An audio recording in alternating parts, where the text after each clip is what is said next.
Assalamualaikum warahmatullahi. Bismillahirrahmanirrahim. Alhamdulillahirabbil alamin. Nahmaduhu wa nasta'inuhu wa nastaghfiruh. Wa na'udzu billahi min shururi anfusina wa min sayyiati a'malina. May yahdihillahu fala mudilla lahu wa may yudlilhu fala hadiya lahu. Asyhadu an la ilaha illallah wa asyhadu anna Muhammadan abduhu wa rasuluh. Allahumma salli ala Muhammad wa ala ali Muhammad kama sallaita ala Ibrahim wa ala ali Ibrahim mubarik ala Muhammad wa ala ali Muhammad kama barakta ala Ibrahim wa ala ali Ibrahim fil alamin innaka Hamidum Majid. Rabbi shrah li sadri wa yassir li amri wahlul 'uqdatam min lisani yafqahu qawli, amma ba'd. Alhamdulillah, kita bersyukur kepada Allah Taala dapat kita kumpul lagi pada malam ini, insya-Allah. Kita akan sambungan bagi 3 siri. Kita ambil dah sepanjang 2-3 hari ni, mula hari Jumaat, hari ni semalam Sabtu dan Ahad, 2 hari, semalam dan juga kemarin kita ambil berkenaan fiqh Ramadan atau puasa, yang kita bincangkan berkenaan masalah puasa Ramadan itu sendiri, berkenaan dengan rukun dia, adab dia, perkara makruh dia, kerana membatalkan puasa itu sendiri. So insya-Allah kita ambil secara ringkas macam tu, pasal di revise ataupun ulang kaji bagi fiqh Ramadan sebelum daripada kita menghadapi Ramadan beberapa hari lagi. Baik, hari ini insya-Allah kita akan ambil berkenaan dengan tajuk Qiyam Ramadan, dan kita sebenarnya yalah, kebetulan tahun ni berlaku kejadian yang agak mengejut, yang kita tak jangkakan pada asalnya. Kita sangkakan sekejap, tapi Allah tak jadikan dia lama ke atas kita. Dan fiqh Qiyam Ramadan ni memang sebahagian daripada perkara Ramadan lah, kerana dalam hadis Nabi SAW yang disebutkan berkenaan kelebihan tentang Ramadan itu sendiri, yang Allah Ta'ala muliakan Ramadan tersebut. Allah Ta'ala kan syahr Ramadan alladhi unzila fil Quran hudan linnas, bulan Ramadan yang diturunkan dalam Quran sebagai petunjuk untuk manusia, wabayyinatul huda, dan penjelasan bagi petunjuk, wal furqan, dan berbeza di antara hak dan batil. Okey. Jadi bulan Ramadan ni kemuliaan dia besar, dan dalam bulan Ramadan lah kita kata berlakunya arahan ataupun penggalakan untuk mengisi masa dengan ibadat. Walaupun kita tahu ibadat kita secara berterusan, kita bukan ibadat kerana Ramadan, bukan jadi ibadat kita kerana Ramadan. Kita tahu bahawa sebenarnya pada asasnya Ramadan ni ialah bulan untuk madrasah ataupun latihan. Adapun sebenarnya kita bukan hamba Ramadan, kita hamba Allah Ta'ala pada setiap bulan yang ada. Okay, jadi dalam perbincangan ni kita insya-Allah akan revisi.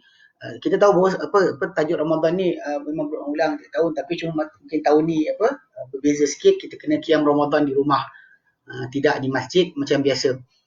Okey, balik pada asal sebenarnya macam kita nak jelaskan bahawa sebenarnya memang kita kata macam kita ambil semalam dan kemarin, hari Jumaat, Sabtu, kita sebutkan hadis-hadis yang datang berkenaan dengan kelebihan Ramadan ataupun ibadat dalam Ramadan, yang kita sebutkan tentang puasa.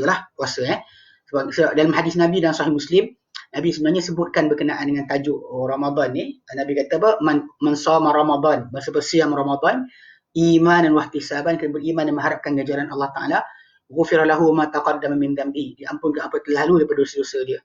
Kemudian Nabi sambung lagi, Nabi kata waman qama Ramadan, berqiyam Ramadan, imanan wa ihtisaban, kerana beriman dan mengharapkan ganjaran Allah Ta'ala, ghufira lahu ma taqaddama min dhanbi, diampunkan apa telah lalu daripada dosa-dosanya. Kemudian waman qama lailatul qadri, berqiyam malam qadar, imanan wa ihtisaban, beriman dan mengharapkan ganjaran Allah Ta'ala, ghufira lahu ma taqaddama min dhanbi, diampunkan apa telah lalu daripada dosa-dosanya. Mana 3 benda siam Ramadan, qiyam Ramadan, qiyam malam qadar, kesemua diberikan ganjaran, dihapuskan dosa apa yang telah daripada dosa-dosanya.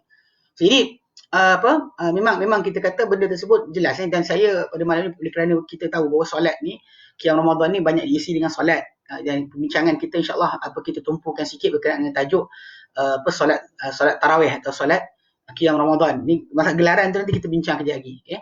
Gelaran tarawih tu ataupun qiyam Ramadan tu dinamakan qiyam Ramadan ataupun kerana hadis Nabi SAW menyatakan sedemikian nama dia.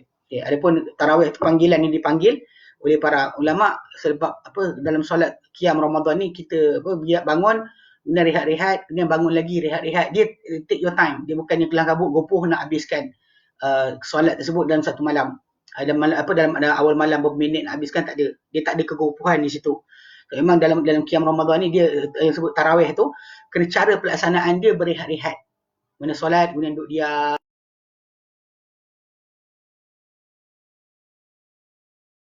Solat tarawih.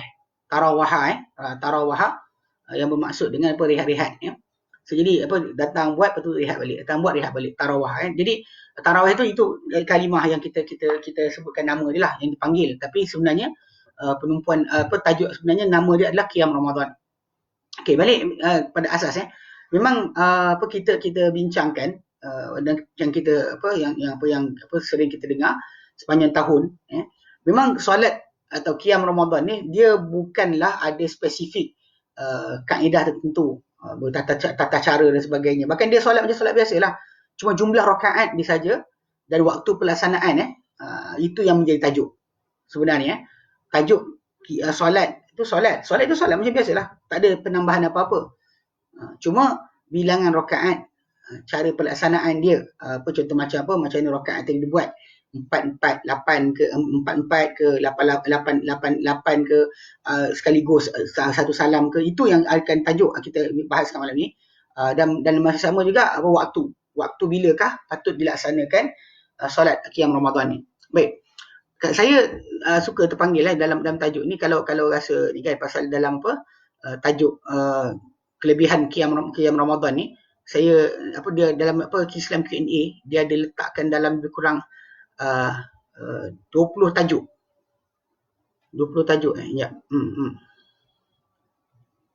20 tajuk yang kita kata berkaitan dengan tajuk qiyam Ramadan ni. Saya rasa mungkin kalau anda kata saya pastekan sekejap yang ni kita ambil pasal dalam kitab fiqh biasa boleh nampak, tapi saya saja nak berkongsikan. Kalau kat situ kalau mungkin ada dia tukar bahasa pun tengok sendiri pasal nak tengok kan kepada ada 20 tajuk, 20 persoalan yang sering ditanya berkenaan dengan kelebihan Ramadan dan sebagainya. Jadi kita nak fahamkan pasal kat situ masalah dia dikumpulkan banyak perkara. Okey, balik pada asal kita kata macam saya sebut ulang balik qiyam Ramadan ni sebenarnya dipanggil tarawih tu dan memang persoalan yang timbul adalah berkenaan masalah bilangan rakaat, cara pelaksanaan dan juga waktu dilaksanakan. Itu je yang lebih tepat. Perbincangan kita akan kat situ. Okey. Kalau kita daripada hadis Abu Hurairah anhu, beliau berkata, kana Rasulullah SAW yarghabu fi qiyam Ramadan. Ya. Dia kata yuraghibu fi qiyam Ramadan min ghairi an ya'murahum bi azimatin. Dahulunya Rasulullah SAW menggalakkan untuk qiyam Ramadan dengan tanpa baginda SAW memerintahkan mereka untuk orang ramai dengan azimah, dengan kemestian. Dia perintah tapi bukan perintah yang keras. Tsumma yaqul, dan baginda Rasulullah SAW bersabda, man qama Ramadan, siapa qiyam Ramadan, iman dan ihtisaban, kena beriman dan mengharapkan ganjaran Allah Ta'ala. Dia beriman dan harapkan ganjaran Allah Ta'ala. Dia kata, ghufira lahu ma taqaddam min dhanbi, diampunkan apa telah lalu daripada dosa-dosanya. Okey. Lalu fatufiya Rasulullah SAW. Lalu wafatlah Rasulullah SAW wal amru ala dhalika. Dan urusan qiyam Ramadan ni sebenarnya macam itulah. Mana digalakkan, disuruh tapi tidak dimestikan. Okey. Ai ala tarkil jama'ati fit tarawih. Mana dilakukan tanpa itu dengan ditinggalkan berjemaah dan tarawih. Thumma kana al-amru ala dhalika fi khilafati Abi Bakrin. Kemudian berlaku sedemikian pada khilafah Abu Bakar radhiyallahu anhu wa sadr min khilafati Umar, dan awal zaman Umar. Awal zaman Umar macam tu juga. Masuk pertengahan zaman Umar barulah berlakunya masalah tarawih macam kita lihat sekarang. Solat qiyam Ramadan itu pasal Nabi memang qiyam Ramadan. Cuma Nabi SAW tidak buat macam mana kita buat. Yang Umar, nanti ada kita baca hadis tu depan sikit yang dikata ni'mal bid'atu hadhihi, sebab bid'ah inilah dia, sebab dia Umar bin Khattab menjadikan imam tu satu dalam Masjid Nabawi, sedangkan dahulunya Nabi SAW tak pernah menggesa sesiapa ikut siapa.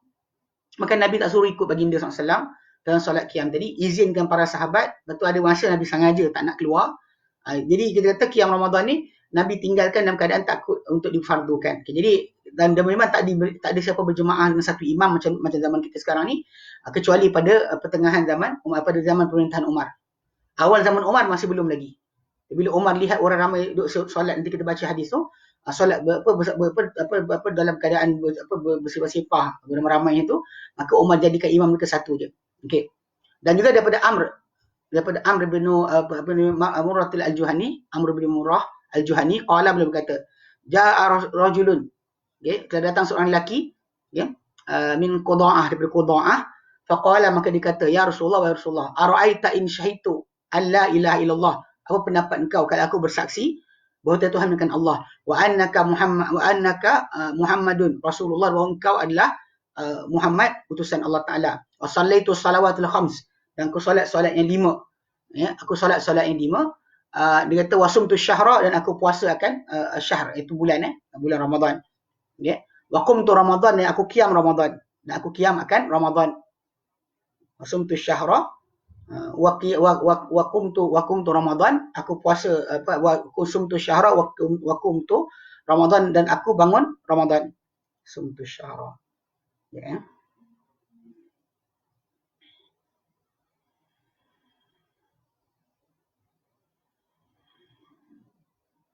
Okey.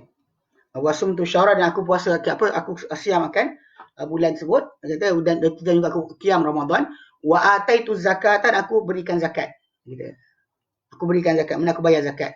Dia kata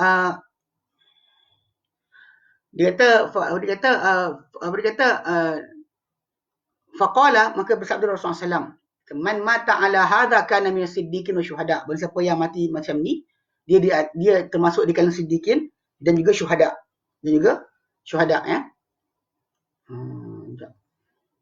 Riwayat dia kejap,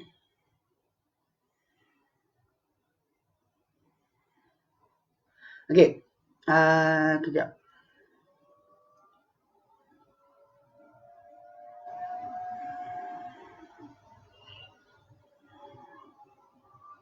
Okey. Jadi apa lelaki tersebut yang dalam hadis ni datang berkenaan masalah kelebihan. Dia kata barang siapa mati di atas itu, mana dia bila dia dirikan solat, dia bersyahadat Tuhan Allah wasumtu, sumtu syahr. Lafaz dia.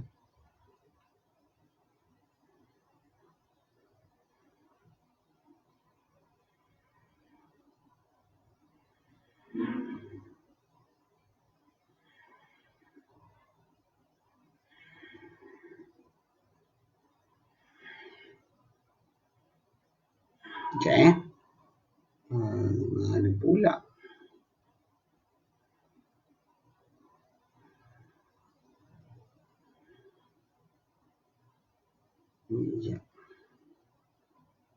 Okey.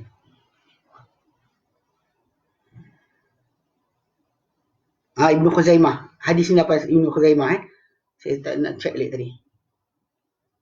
Hadis ni daripada riwayat Ibnu Khuzaimah. Okey. Jadi dia kata kepada Rasulullah SAW, dia kata, apa pendapat engkau kalau sekiranya aku bersaksi terhadap Allah dan bahawa Muhammad Rasulullah, bahawa engkau adalah Rasulullah, aku solat akan solat yang 5, aku puasa itu bulan Ramadan, aku puasa ini bulan Ramadan, dan juga aku puasa akan bulan tersebut, dan puasa bulan itu bulan Ramadan, dan aku puasa akan bulan Ramadan, aku qiyam akan Ramadan, puasa bulan berkenaan itu Ramadan, qiyam Ramadan, dan aku berikan zakat. Maka Nabi kata barang siapa mati dari situ termasuk di kalangan siddiqin juga syuhada. Okey. Jadi kita kata asas tersebut, kalau kita kata dari segi penetapan ataupun fadilat, memang Nabi SAW berikan gambaran bahawa pertama diampunkan dosa, itu paling jelas. Kemudian diberikan gambaran berkenaan masalah akan menjadikan siddiqin syuhada. Mana pahala kalau orang tersebut melaksanakan qiyam Ramadan tadi berserta dengan apa yang kewajipan yang lain, maka dia akan mendapat kedudukan yang tinggi sisi Allah Subhanahu Wa Taala. Okey, itu yang kita faham dan kita nak cuba kejar. Okey. Jadi dalam konteks ni bila kita kata perbuatan tersebut, memang kita kata malam kita didirikan bulan qiyam Ramadan tu, asalnya memang kita sebut tadi memang asalnya adalah bersendirian. Okay, disyariatkan qiyam Ramadan, tapi yang afdalnya adalah bersendirian. Kerana baginda SAW dahulu memang mendirikan qiyam Ramadan ni sebenarnya bersendirian, dan juga Nabi jelaskan kelebihannya. Bahkan dalam hadis Abu Dzar Al-Ghifari ada ceritakan berkenaan dengan tajuk qiyam Ramadan Nabi SAW. Dia kata dalam hadis ni, hadis yang sahih, Nabi SAW berkata Abu Dzar dalam Sahih Muslim, sumna ma'a Rasulullah SAW, kami dahulu berpuasa bersama Rasulullah SAW, falam yakum bina syai'an minasyahri hatta baqiya sab'un. Dia kata dia kata kami dahulu berpuasa bersama Nabi SAW, bersama Rasulullah SAW Ramadan, maka Nabi tak qiyam bersama kami sesuatu pun daripada bulan berkenaan sehinggalah tinggal lagi 7 hari. Maksud dia malam 23. Okey. Dia kata faqama bina hatta dhahaba thuluthul lail. Lalu baginda SAW solat bersama kami, qiyam bersama kami sehingga habis atau berlalu sepertiga malam. Sepertiga malam ni maksudnya kalau tuan ni berkaitan, ini kita baca hadis-hadis ni, dia ada kaitan waktu, ada kaitan kaedah masa kedudukan solat tadi. Bila? Okay, jadi bayangkan sepertiga macam tu. Malam tu katakan 12 jam, bagikan 3. Dan permulaan dan juga akhiran. Jadi kalau sepertiga awal tu macam kita kata dalam pukul 10.30 lah. Maksudnya Nabi SAW qiyam bersama kami sampai habis, mana berlalu sepertiga malam. Kalau macam kita buat sekarang lah. Okey. Falamma kanat as-sadisatu lam yakum bina. Bila tinggal lagi 6 hari nak habis, macam dah 24, Nabi tak qiyam bersama kami. Falamma kanatil khamisatu, bila tinggal 5 hari lagi, mana malam ke-25, qama bina hatta dhahaba syatrul lail. Lalu baginda SAW qiyam bersama kami sehingga habis paruh malam. Fakultu, maka ketika tu fakultu ya Rasulullah, bila dah sepanjang separuh malam nak masuk rumah. Riwayat Muslim, Abu Dzar kata, seorang lelaki berkata dalam hadis ni, riwayat ni, dia berkata sendiri pada Rasulullah SAW, dia kata hal lau nafaltana qiyam hadhil lailah, kalau engkau buat sunat bersama kami, qiyam separuh lagi malam ni. Pasal Nabi qiyam bersama mereka mula malam 23 sepertiga awal, malam yang ke-24 tak bangun, malam ke-25 separuh malam Nabi qiyam sampai pukul 12 lebih kurang, lepas tu Nabi masuk rumah. Ketika nak bangun masuk rumah tadi, Abu Dzar atau satu riwayat lain, seorang sahabat lain kata kepada Nabi, kenapa tak engkau qiyam bersama kami atau buat sunat bersama kami, baki separuh lagi malam, minta tambah.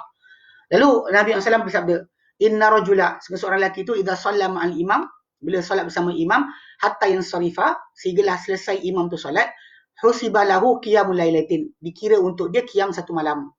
Lepas tu falamma kana rabi'atu lam yakum bina, bila tinggal 4 hari lagi tu malam 25, tinggal 4 hari nak habis, malam 26 bagi tak qiyam bersama mereka.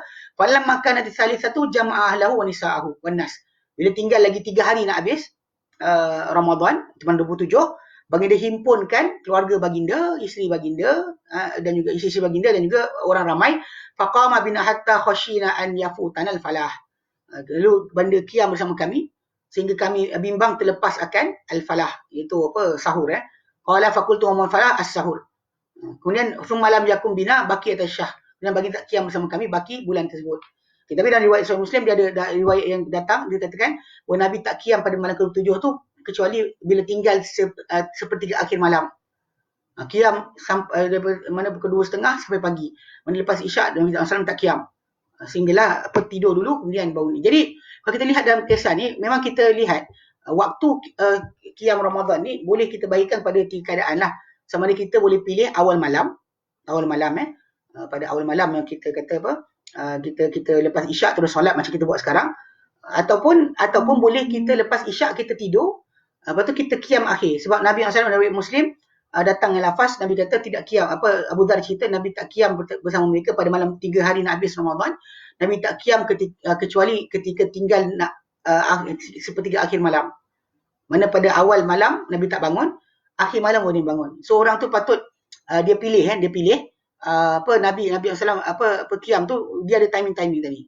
Jadi orang tu patut pilih salah satu. Kalau dia qiyam awal malam, dia tidur akhir malam. Kalau dia kata dia tidur awal malam, dia qiyam akhir malam. So balik pada asal, saya ulang balik, solat tarawih ni waktu dia adalah sepanjang malam tersebut. Sekali daripada lepas daripada isyak, daripada isyak sampailah ke subuh, itulah waktu untuk tarawih. Cuma kaedah pelaksanaan pada zaman Nabi dahulu, Nabi sendiri SAW macam diceritakan oleh para sahabat, kadang-kadang solat awal malam, kadang-kadang solat akhir malam.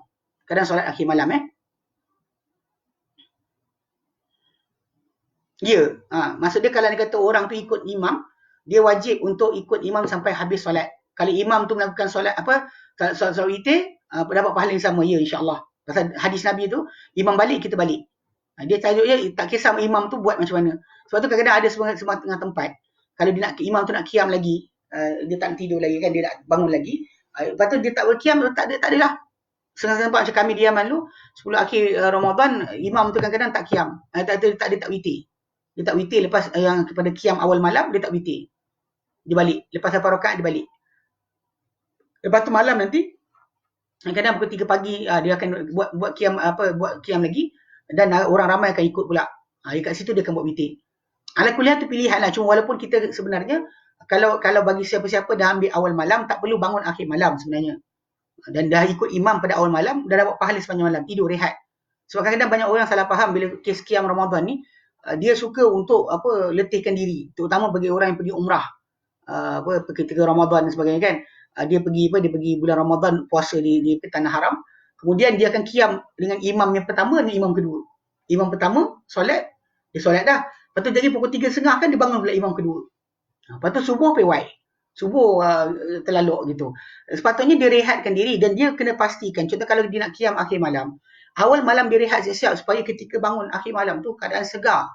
Diri dia dalam keadaan attentif dengan bacaan yang dia baca. Kalau dia qiyam awal malam, dia rehatlah akhir malam. Tak perlu dia bangun balik sebenarnya. Jadi ini konsep yang kita kena faham. Sebab waktu qiyam tadi sepanjang malam bermula lepas isyak. Hatta kalau orang tu dalam satu fatwa berkenaan tajuk ni, kalau orang tu musafir, kan dia dah solat maghrib dan isyak, sampai kat rumah dia kan waktu isyak tak start lagi. Soalannya boleh tak dia terus qiyam? Boleh lah. Dia dah jamak dan qasar on the way kan, kat ANR tadi sampai rumah isyak tak masuk lagi. Soalan boleh tak dia solat qiyam Ramadan? Jawapannya boleh, sebab dia dah solat isyak. Dia mesti buat lepas solat isyak, dan dia dah solat isyak maka dia boleh buat. Tajuk asal kat situ Jadi dah disyariatkan jemaah ni untuk wanita juga, untuk hadir.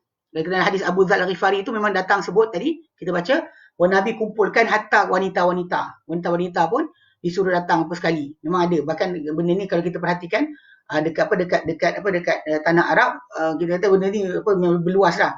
Ketika qiyam akhir malam akhir Ramadan tu memang wanita akan beramai-ramai hadir sekali Tapi Nabi SAW sendiri kalau kita perhatikan dalam hadis ni dan juga hadis-hadis yang lain, tidak qiyam bersama dengan para sahabat solat seluruh malam, seluruh baki bulan-bulan tersebut, kerana bimbang untuk akan difardu ke atas mereka solat malam pada bulan Ramadan. Lalu orang ramai akan lemah daripada melaksanakan. Daripada macam dalam hadis Aisyah radhiyallahu anha, dia kata apa yang diceritakan, memang Aisyah radhiyallahu anha ceritakan Nabi SAW ada malam tertentu, Nabi SAW tengok para sahabat datang hadir. Ada Nabi tak keluar. Ada malam yang para sahabat tunggu. Hari pertama Nabi keluar, diorang sikit. Kemudian hari kedua, diorang lagi ramai. Lepas tu hari ketiga, Nabi tak keluar. Sengaja tak keluar. Lepas tu bila esok paginya Nabi sebut kepada para sahabat, kan aku tahu kalian, kalian tunggu kan. Tapi aku tak keluar. Kerana aku bimbang difardu atas kalian. Sebab Nabi kata, tidur dua mata aku tapi tak tidur hati aku. So basically memang Nabi SAW sengaja tak keluar sebab bimbangkan akan difardukan.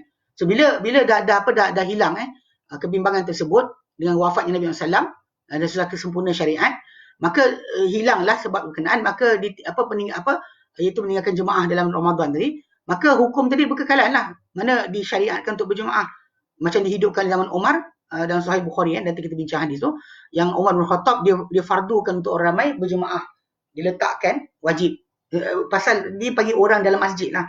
Basically sebab nanti kita baca hadis tu, Umar bukan suruh orang datang ramai-ramai, tapi Umar jadikan satu imam pada awal malam solat berjemaah dengan orang ramai di masjid.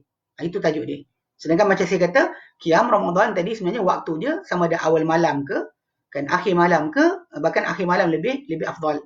Cuma kita kata dalam konsep dia, sekarang ni kalau orang tersebut dia mampu bangun salah satu. Bukan bangun sepanjang malam sampai keletihan atau kepenatan, sampai tak tunaikan tugas pada siang hari.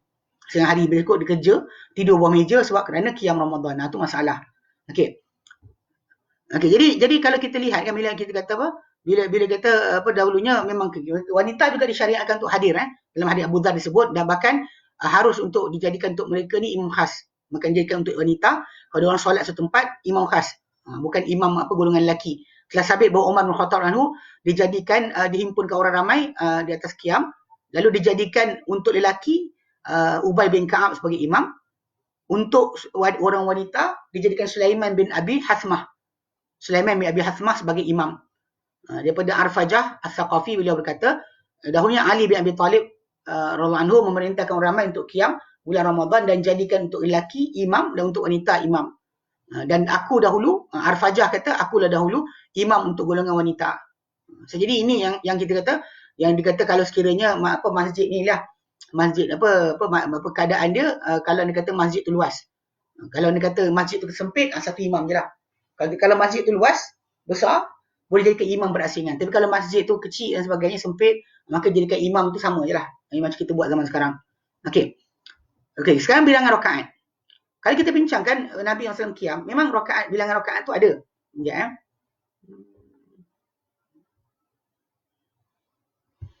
Okey, Ustaz sihat ke? Betul ke nak tanya seorang tinggalkan puasa Ramadan tak ganti sehingga Ramadan berikutnya, perlukah dia ganti puasa atau cuma bayar fidyah?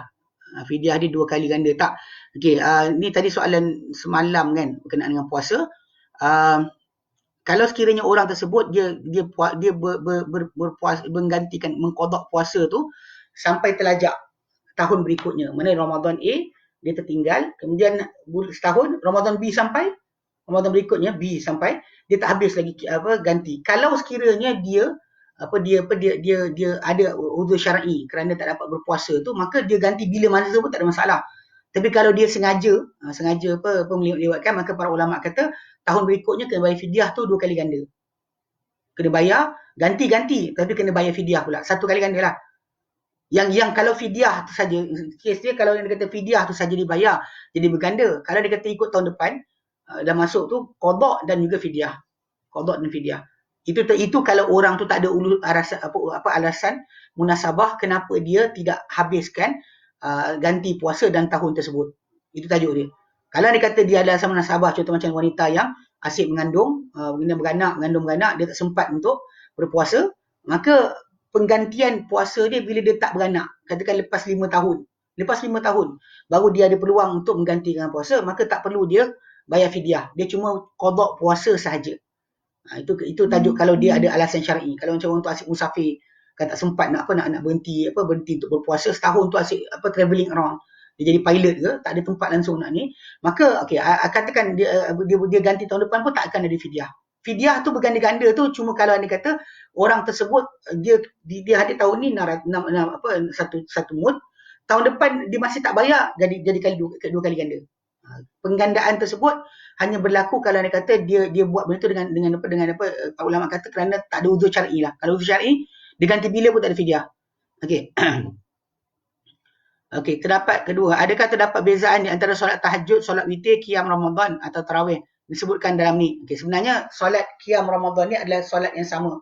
Sebab tu bilangan rakaat yang kita bincangkan, Aisyah radhiyallahu anha dia kata Nabi tak pernah lebih solat malam solat 11 rakaat pada Ramadan atau bukan Ramadan. Mana maksud dia solat Nabi sentiasa jumlah dia sama. Okey, cuma kes dia kat sini. Jumlah rakaat Nabi buat tu sama. Menunjukkan qiyam tu sentiasa berlaku. Nabi tak pernah tinggal Ramadan atau bukan Ramadan. Dan tak timbul tajuk jumlah. Okay, masalah jumlah ni kita ceritakan kenapa jumlah tu jadi lebih sampai 50 rakaat. Ada pendapat kata 30 lebih, ada kata 23. Kenapa timbul nanti kita terangkan. Tapi tajuk asal dia sebenarnya solat. Okey, solat tahajud sebenarnya adalah bila seorang tu tinggalkan tidur. Actually tahajud tu maksud dia tahajjada, tinggal pembaringan sebab hujud, hajada, hujud, tidur. Maksud dia tidur. So bila orang tu tinggal tempat tidur, okey, lakukan ibadat, hatta kalau dia baca Quran sahaja, hatta kalau dia mutala' ilmu selain dari solat, dipanggil tahajud. Tahajud ni bukan hanya setakat masalah orang tu solat. Bahkan solat, bukan solat tahajud tu bukan solat yang khusus. Manakala orang tu qiyam Ramadan lepas daripada tidur, dipanggil tahajud jugalah. Sebab kalau orang tu tinggalkan tidur untuk solat, itu panggil tahajud. Tak kira, dan dia semua tu masuk dalam solat malam. Hatta qiyam Ramadan ni termasuk solat malam. Okay, termasuk solat malam. Cuma pelaksanaan dia macam tahajud ni tadi, kalau kita panggil qiyam Ramadan ni tadi, kita kata dilaksanakan lepas Isyak, kan, sampailah ke subuh, tak kira waktu bila. Dalam bulan Ramadan, perbuatan kita qiyam tu dianggap sebagai qiyam Ramadan. Atau nanti kita sebut masalah solat tarawih tu, solat tu panggil tarawih. Baik. Okey, bila sebut tentang jumlah rakaat, Ni kita kata yang timbul tajuk masalah jumlah rakaat Rakaat dia 11 rakaat dan dipilih banyak para ulama memilih untuk tak lebih daripada 11 rakaat ni itibak pada Nabi SAW. Kerana Nabi tak lebih daripada itu sehingga kan baginda SAW tinggalkan dunia. Bila ditanya Aisyah radhiyallahu anha macam mana solat Ramadan Nabi SAW, maka Aisyah berkata, maka Rasulullah SAW yazidu fi Ramadan wala fi ghairihi ala 11 rakaatan. Tidaklah Rasulullah SAW melebihkan pada bulan Ramadan dan juga tidak pada bukan bulan Ramadan lebih daripada 11 rakaat. Yusalli arba'an fala tas'al an husnihinna wa tulihinna. Bagi dia solat 4 rakaat dan bagi engkau jangan tanyalah berkenaan dengan keelokan dan juga kepanjangannya. Tsumma yusalli arba'an fala tas'al an husnihinna wa tulihinna tsumma yusalli thalathan. Dia bagi dia solat pula 4 rakaat lagi. Kau jangan tanyalah keelokan dan juga kepanjangan solat tersebut. Kemudian baginda solat 3 rakaat. Hadis Bukhari Muslim. Okey, di sini tajuk masalah dia. Okey. Bila Aisyah kata Nabi tak lebih 11 rakaat, Ramadan ke Ramadan. Okey. Orang sering sebut tentang jumlah rakaat. Bahkan ada orang kata kalau anda kata orang tu dia buat lebih daripada 11 rakaat kan, maka orang tu telah buat bid'ah. Ini kena jaga sikit. Sebab sebenarnya dalam konteks ini, konteks masalah amalan Nabi ni ataupun qiyam Ramadan ni, kita ada satu masalah kata-kata, kita ada masalah perbuatan. Okey. Dalam hadis yang kita baca tadi, Nabi buat 4 rakaat 1 salam. Kemudian 4 rakaat 1 salam. Kemudian Nabi buat 3 rakaat 1 salam. Mana 4, 3. Nabi tak buat dua-dua. Okey. Jadi Nabi buat salam dan Aisyah kata, kau jangan tanya tentang kepanjangannya dan keelokan dan kepanjangan 4 rakaat tersebut. Sangat panjanglah. Memang kita tahu Nabi SAW solat qiyam dengan bacaan yang panjang. Okay, di sini tajuk dia. Kalau sekiranya bila kita bincangkan berkenaan tajuk masalah jumlah rakaat, kita kena sebut juga berkenaan masalah panjang bacaan. Sebab di sini yang timbul masalah. Para ulama kata kalau orang tu tak boleh nak buat baca panjang-panjang, okay, dan contoh macam ikut Nabi tadi, dia boleh buat pendek-pendekkan bacaan tapi banyakkan rakaat. Sebab dalam hadis Nabi yang lain, Nabi kata apa? Salatul laili masna. Salat malam tu dua. So bila daripada hadis tersebut, itu yang kenapa para ulama memanjangkan akan jarak hatta dilaksanakan dalam jumlah yang panjang macam sampai sekarang di Masjidil Haram dibuat 23 rakaat dibuat sebab dia ambil satu muka satu rakaat. 20 muka 20 rakaat untuk menghabiskan dalam satu malam satu juzuk. Cuma jumlah rakaat itu dibanyakkan untuk meringankan orang yang tak larat berdiri lama. Itu tajuk asal dia. Sebab kalau dekat sekarang ni orang kita buat 11 rakaat tapi tak baca panjang. Ini masalah juga. Kalau orang tu nak buat 11 rakaat, kan, kalau dia kata nak ikut kepada Nabi SAW tadi, awak kena ikut dua-dua sudut. Satu sudut jumlah rakaat, satu sudut berkenaan masalah panjang bacaan. Sebab tu kat sini sebenarnya, terutama bila zaman PKP ni kan, kita tak boleh nak paksa orang ramai untuk mesti baca panjang. Dan memang ini masalah utama dia. Sebab tu sebenarnya dibanyakkan rakaat tadi kerana kalau sekiranya orang tersebut dia tak hafal banyak, dia boleh baca sikit-sikit, maka dia buat rakaat yang banyak dengan bacaan yang pendek-pendek. Itu betul dia, itu adab dia. Sebenarnya adab Ramadan tadi dua. Bila qiyam tadi, kalau awak boleh baca panjang, sikitkan jumlah rakaat. Kalau satu rakaat tu dalam 2 muka ke 2,5 muka macam di Yaman tu, kami di Yaman tu kalau orang Arab di Yaman, mereka akan buat 11 rakaat juga, tapi bacaan untuk 11 rakaat tu adalah 1 juzuk. Dia akan baca satu rakaat tu 2 muka setengah. Untuk cukup 8 rakaat, dan cukup 8 rakaat dah dekat 1 juzuk dah. So dia akan buat macam tu. Memang bengkaklah betis kaki kalau siapa tak biasa berdiri lama, bengkak betis kaki. Sebab tu kena faham bila orang tu nak buat. Kat sini kita kat Malaysia ni kadang-kadang ikut sunnah, tapi kita lupa ikut sunnah jumlah rakaat je, tapi kita tak buat berkenaan masalah panjang baca. Kita tak sepatutnya pilih satu, tinggal satu. Sebab sunnah dia ambil semua. Sebab kan kita nak tegur banyak orang kadang buat benda kemukan. Contoh macam kes baca sajadah pecah 2. Kan pagi Jumaat, orang Melayu kita, masa zaman sekarang ni kes nak masuk kerja awal dan sebagainya, diorang pecahkan surah sajadah tu baca 2. Sedangkan Nabi buat bahasa sajadah dan insan. So siapa buat sengaja konon nak ikut sunnah, nak sajadah, sujud sajadah pagi Jumaat, tapi dia tak baca macam Nabi baca, dia tak betul. Baik tak usah buat. So sunnah tadi bukan macam tu, bukan sunnah awak reka sendiri. Potong surah sajadah pekat dua. Macam tu tak masalah tadi. Bila awak ikut tentang Qiyam Ramadan, Nabi SAW, kalau awak ikut jumlah rakaat, awak kena ikut juga masalah panjang baca. Jangan kita ikut jumlah rakaat je. Macam 4 satu kali. Jadi, para ulama kata macam ni. Macam kita nak bezakan. Dalam konteks ni, tajuk perbuatan Nabi dan arahan Nabi. Bila kita ada arahan Nabi, kita perbuatan Nabi. Kita dahulukan arahan ke atas perbuatan. Yang Nabi buat tadi contohnya kes solat 4 rakaat satu salam tu, itu harus. Harus bukan mesti. Harus bukan mesti. Boleh kalau kita rasa mampu dan larat, kita buat. Bahkan satu riwayat Nabi SAW solat 8 rakaat satu salam. 8 rakaat satu salam. Kemudian 5 rakaat satu salam, 13 Nabi buat. Jadi jumlah tadi kita kata satu salam tu memang letih lah kalau kita tak boleh duduk lama, kita kasih bangun. Benda tu berat, tapi itu bagi siapa yang larat saja.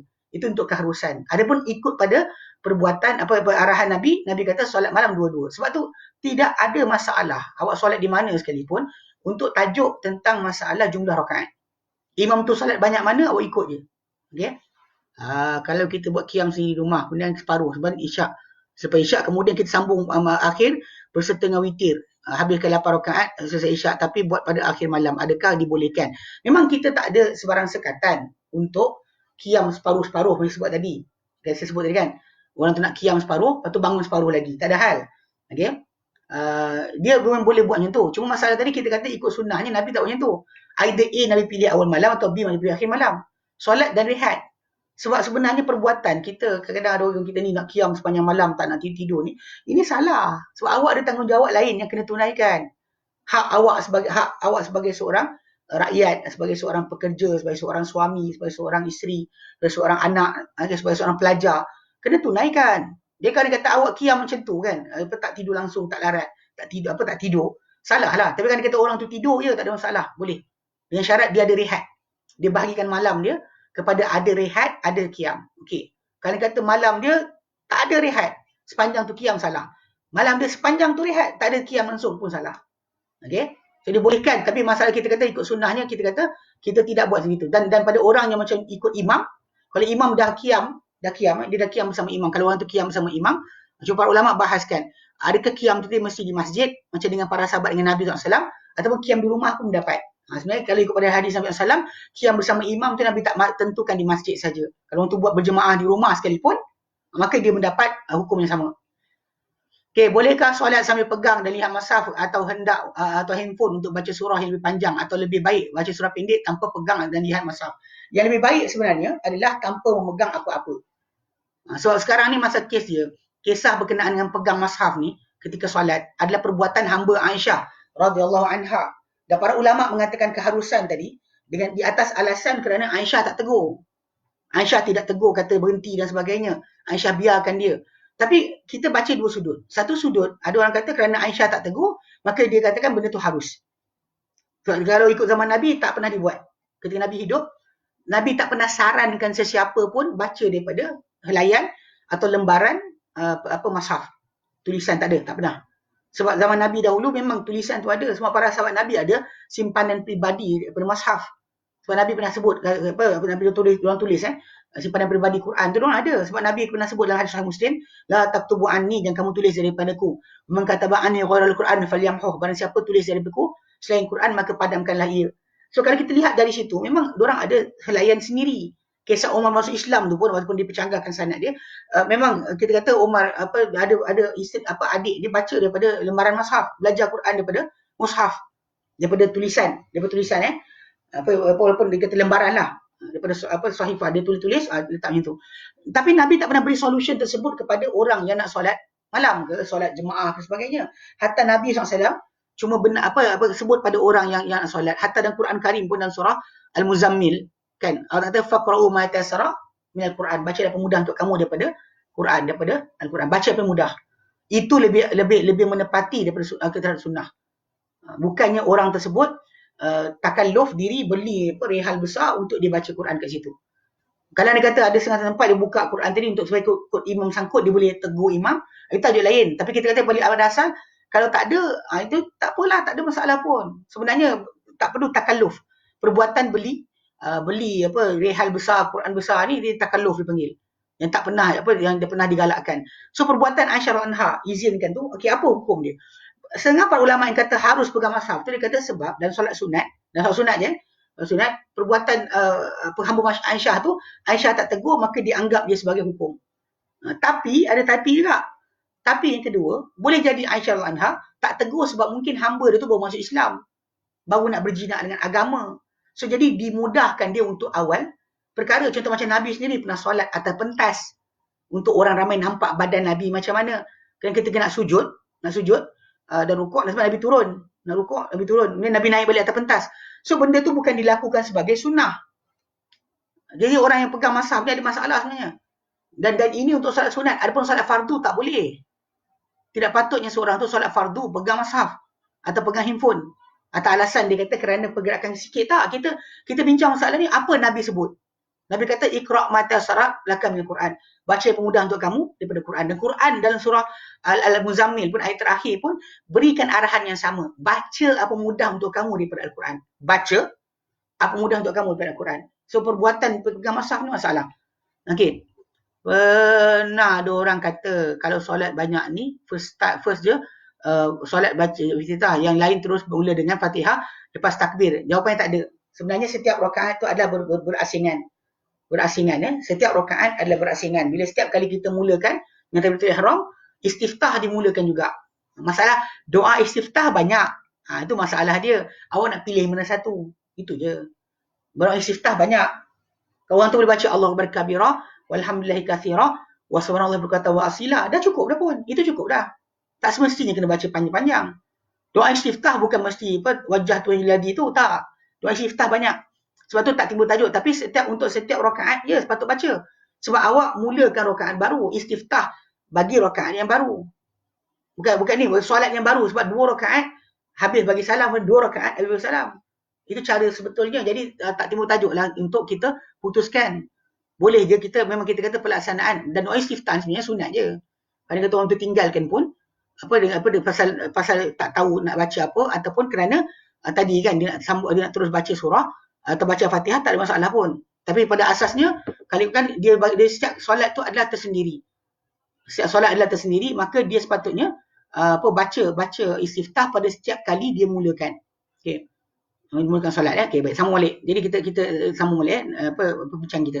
Jadi bilangan rakaat tadi kan, bila Aisyah kata Nabi tak pernah panjang tak pernah lebih 11 rakaat, kita pegang 2 sekali. Aisyah bukan cerita jumlah rakaat saja, Aisyah juga panjangnya bacaan Nabi. Okay, jadi dengan sebab itu kalau kita kata kalau orang tersebut dia nak solat malam, qiyam Ramadan di rumah dia boleh baca surah apa-apa sekalipun sebenarnya tak ada masalah. Tak semesti dia kena baca satu juzuk. Sampai kita kata nak baca panjang macam Nabi. Pasal Nabi SAW baca sangat panjang. Nabi habiskan satu rakaat itu sampai Al-Baqarah, An-Nisa, Ali Imran, An-Nisa untuk satu rakaat saja. Itu dalam hadis Huzaifah bin Yaman. Kita kata panjang bacaan Nabi itu sangat panjang. Sebab tu kenapa dalam perkara ni, kalau orang tu, kalau cara yang betul sunnah dia adalah, kalau sekiranya dia baca surah panjang-panjang, bacaan panjang-panjang, maka sikitkan jumlah rakaat. Kalau dia baca ayat pendek-pendek, maka banyakkan jumlah rakaat. Banyakkan jumlah rakaat sebab dia baca pendek-pendek. Okay. So jadi untuk orang yang qiyam dia kata macam sebenarnya untuk orang yang qiyam Ramadan ni sebenarnya dia boleh kurangkan dari jumlah tersebut pun tak ada masalah. Dia daripada 11 rakaat tak solat dia solat 4 saja ke 5 saja ke. Okey, dia kata kerana dalil perbuatan Nabi SAW, perbuatan baginda SAW juga solat baginda yang ada lain kan. Adapun perbuatan Nabi SAW, telah ditanya Aisyah anha, berapakah dahulu Rasulullah SAW solat witir?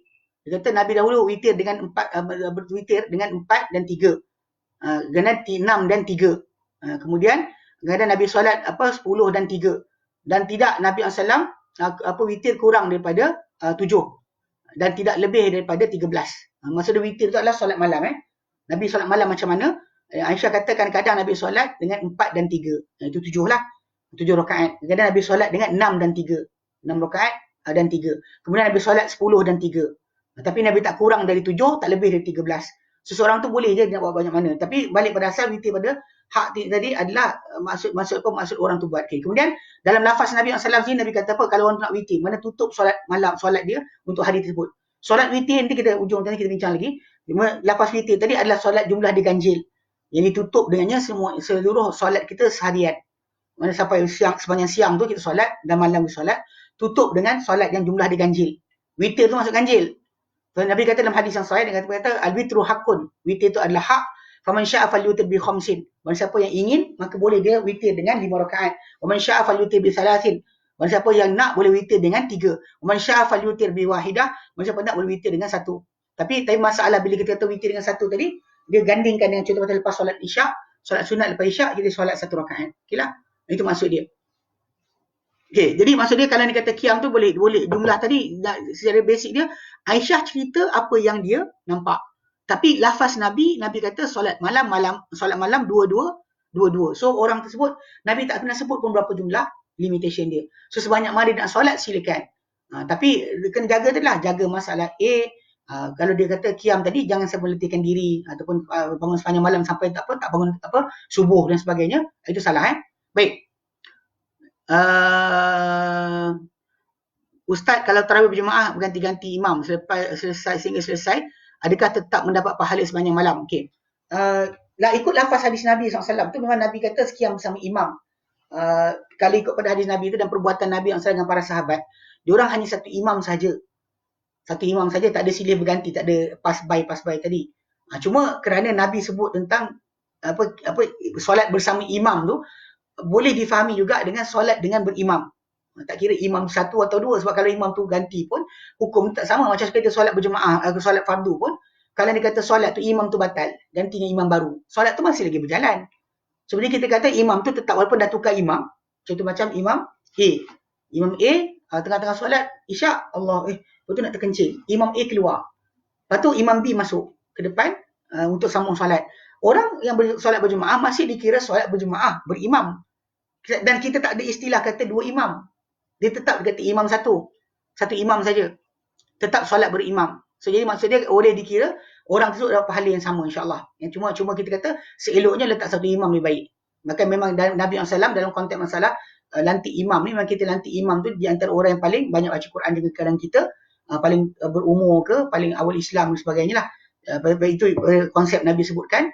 So memang ada kelebihan kat situ, kita letak satu imam saja. Tapi kalau dia kata perlu kepada imam tadi pasal dia perlu hafalan dia tak ingat, betul seorang gantikan, so tak ada masalah, masih hukum sama Di Kedah Mufti telah mengeluarkan kenyataan bahawa solat jemaah di masjid dengan syarat tak lebih daripada 3 orang dan dalam masa yang sama makmum kena jarak 1 meter. Okey, soalan di sini, adakah makmum dapat solat berjemaah? Bagaimana pula kalau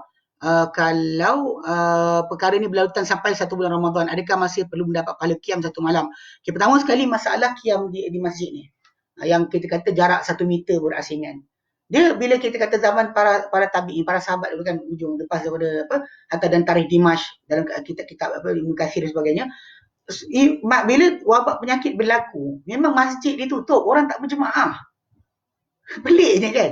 Tak ada berjemaah ketika mana berlaku social distancing orang ketakutan mati, takut dijangkiti. Siapa akan keluar? Tak ada siapa keluar pergi masjid lah.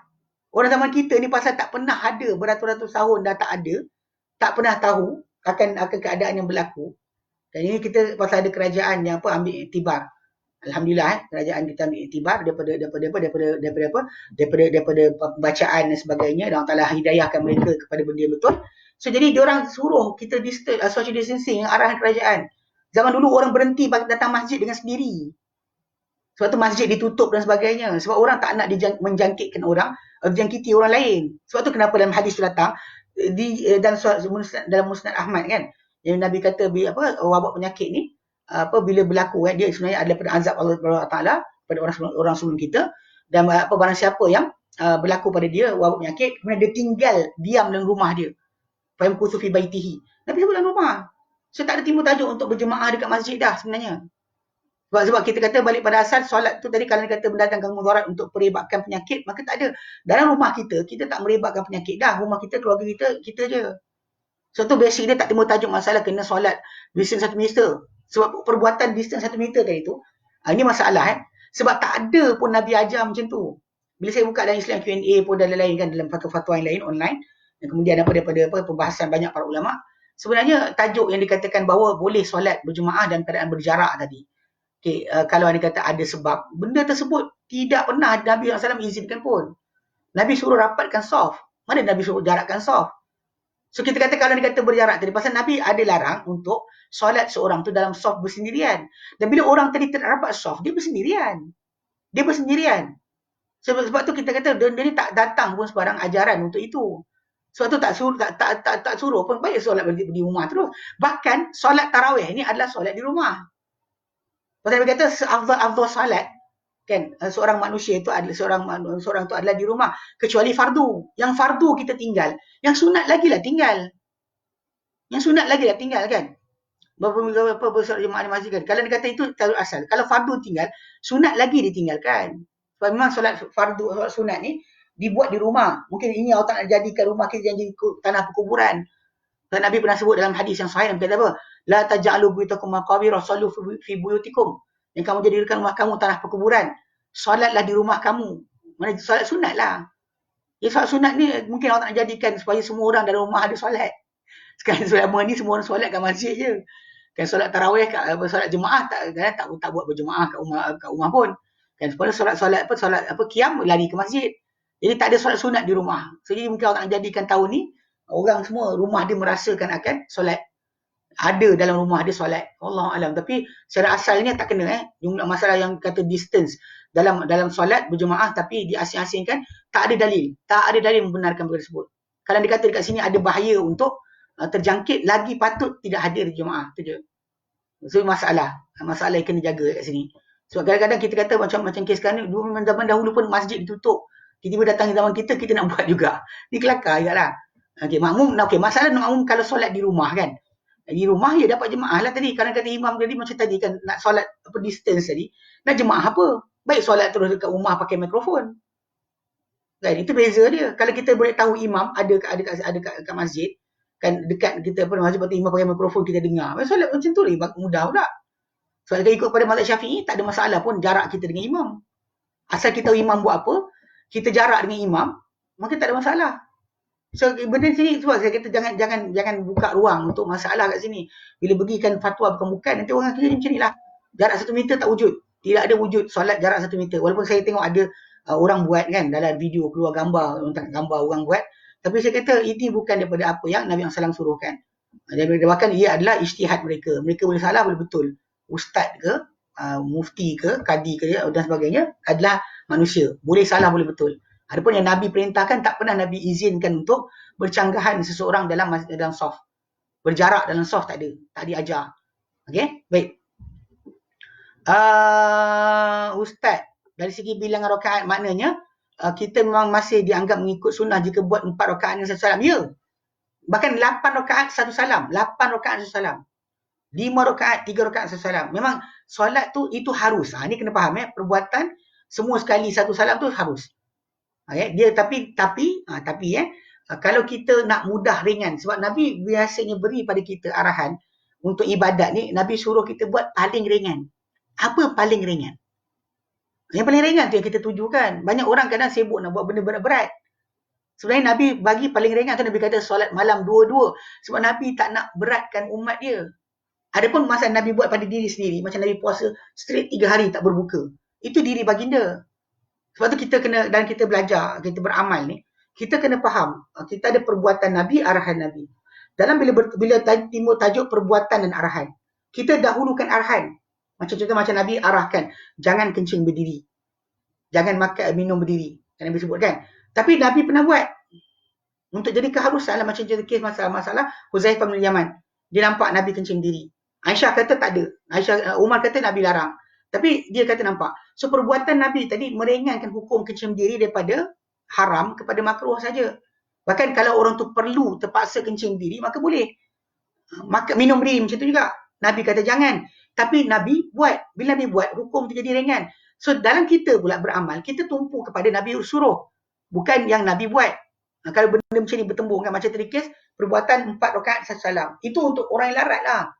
Tak larat awak nanti. Sebab tu kenapa kita kata yang kita tumpukan adalah apa Nabi arah. Nabi kata solat malam 2-2. Sebab itu paling ringan. Lepas 2 rakaat kita boleh rehat. Kemudian kita bangun balik. Bila kita rasa kuat sikit, bangun balik. Itu cara kita tarawih tu sebenarnya. Okay, jadi maksud Ustaz lebih afdal dan lebih baik solat di rumah daripada berjemaah di atas meter, termasuk solat jenazah. Ya. Tadi ada kawan saya telefon, dia tanya berkenaan dengan apa? Berkenaan dengan tajuk ada saudara mara dia dekat Kelantan kena mati meninggal. Jadi dia pergi dia tanya soalan lah. Dia kata apa? Macam mana nak pergi ni uruskan jenazah, dia kata masalah. Tak dapat nak pergi semua nak solat jenazah. Saya kata solat di rumah lah. Mana diorang boleh solat, ada option solat ghaib. So jenazah diuruskan, biarkan. Tapi diorang di keluarga di rumah, semua family pergi buat kat rumah. Solat untuk jenazah tersebut. So dia tak boleh pergi ke kubur pun. Keluar nanti kena saman 1,000 seorang. Tak larat nak bayar nanti. Tak larat nak bayar nanti sebenarnya. So jadi kalau anda kata apa, anda kata dia buat urusan tadi macam tu kan. So basically dia apa kira, kalau saya perhatikan, kalau sekiranya tu tak usah pergi, tak apa. Okay, memang kita kata memang itulah hantar solat jenazah. Solat jenazah bukan kita sekarang tak boleh hadir kan? Tak payah hadir. Solat di rumah lah. Kalau kita macam Nabi tak boleh hadir kepada Najasyi punya jenazah. Dan Nabi solat. Memang para ulama sebut berkenaan solat jenazah ni kalau kita tak boleh hadir dan sebagainya, macam itulah keadaan kita buat. Bukan tunggu pada orang besar saja jadi. Ni jadi pada contoh macam kes keluarga kita sendiri. So kita boleh buat. Kan tahlil online orang buat. Tadi saya tengok dalam berita buletin malam kan. Jadi berita utama jadi timbul tajuk apa, ada family kat Tawau. Diorang buat apa, ada atuk dia ke pakcik dia ke mana entah dapat birthday ke apa entah ke ulang tahun perkahwinan, nombor tahlil online. Tahlil online kan. Yang tu tak syar'i pun. Yang syar'inya macam tadilah, macam kes bila jenazah tu diuruskan, dah dapat tahu dah diuruskan, dah masuk dah, kita solat di rumah, tak ada masalah. Okay? Memang kita jarakkan, memang tak perlu ni. Okay, lafaz azan pun dah balik pada asal. Sebenarnya lafaz azan tadi balik pada asal, memang kita kata dia azan, ujung yang tambahan tu yang datang daripada hadis Ibnu Umar. Yang dia kata Nabi akan suruh solat, suruh muazzin azankan ala sallu fi rihalikum. Ketahuilah solat dari rumah kalian. Ketika angin ketika ribut, ketika malam yang sejuk yang gelap, yang ada ribut, ada hujan, Nabi akan suruh muazzin azan macam tu, tambah kepada azan biasa. So itu kita tak nafikan, memang kita kata itu adalah sunnah yang patut seorang tu lafazkan ketika mana azan tersebut. Tapi masalah fatwa, balik pada fatwa tadi kita kata suruh solat asing-asing jarak tadi tak ada diajarkan oleh Nabi SAW, dan bahkan tak ada hadis Nabi pun bolehkan. Tak pernah dibuat, tak pernah ada. Ini semuanya masalah logik je. Banyak para ulama yang kata boleh berdasar pada logik. Tapi berdasar pada dalil tak ada. Tak ada nas yang boleh kan. Dan kita sekarang masalah pula ada penyebab untuk tak hadir berjemaah itu pertama kerana masalah social distancing tu. Nak elakkan orang ni akan berkumpul, berhimpun, maka itu salah. Sebab tu kalau macam kes macam ada siapa tak bising. Dia kata pergi pasar tak apa pula. Pergi pasar tadi memang dekat pasar pun, masuk pasar sekarang ni memang gila-gila tau. Dia tak bagi masuk semua sehari serentak. Tak ada berimpit-impit. Awak masuk pasar raya mana pun dia akan letakkan dekat depan tu berapa orang dah masuk, berapa orang keluar. Dia akan letakkan tu guideline. Berarti kata dah keluar ramai baru boleh masuk sebahagian. Dia bukan ni, memang saja dijarakkan. Okey. Okey, kemudian hikmah para keluarga, yakni ayah, suami, abang dapat peluang jadi imam dan mendengarkan hafalan Quran. Barakallahu fikum. Okay? Bacaan doa antara 4 rakaat bid'ah tak. Okey, baca bersama family. Okey, balik pada asas sebenarnya berdoa tak pernah ada masalah. First thing first, tidak ada larangan lepas solat kita berdoa. Bahkan memang lafaz hadis Nabi SAW, contoh macam Nabi kata kepada Muaz bin Jabal kan, Nabi kata aku sayang kau, jangan kau lupa ataupun untuk mengatakan lepas solat, Allahumma inni ala dzikrika wa syukrika wa husni ibadatik. Ya Allah, bantulah aku untuk mengingati engkau, bersyukur pada engkau dan juga ibadat kepada engkau. So saranan Nabi SAW untuk berdoa lepas solat tadi kan, bahkan mungkin tapi ada seorang ulama kata di akhir sebelum salam. Tapi ikut riwayat yang lain pun dah banyak juga Nabi suruh sebut benda lepas salam. So jadi memang kita kata itu antara galakan lepas solat berdoa, tidak ada masalah. Dia masalah memestikan setiap 4. Itu masalah pertama. Dan kemudian doa tu kena doa tertentu, jawapannya tidak. Tak ada doa tertentu. Kan? Bahkan masalah kita orang kita ni ada doa panjang, doa pendek dan sebagainya. So basically berdoa tak salah. Memestikan waktu berdoa, memestikan lafaz doa. Itu masalah sikit lah. Itu jadi bid'ah tu kepada situ. Kalau tak berdoa orang jeling. Salah lah. Dia berdoa tak apa. Kalau tak berdoa kena jeling tu masalah. Kalau tak berdoa kena jeling. Saya pribadi lah kadang-kadang pergi kat masjid kan. Tentu saya ngelak jadi imam. Kita tahu kadang-kadang jemaah kat situ ada kaedah tersendiri mereka berdoa sebagainya ataupun sekian. Kita nak kacau. Tapi kalau diorang paksa juga saya jadi imam, kadang-kadang kuliah dekat ofis pejabat-pejabat ke, lepas tu lepas kuliah Zuhur, so jadi imam, bila time lepas solat saya tunggu nak bangun, dia tak bangun-bangun. Orang Malaysia tak bangun kalau kita tak doa. Selagi imam tak doa, dia tak bangun.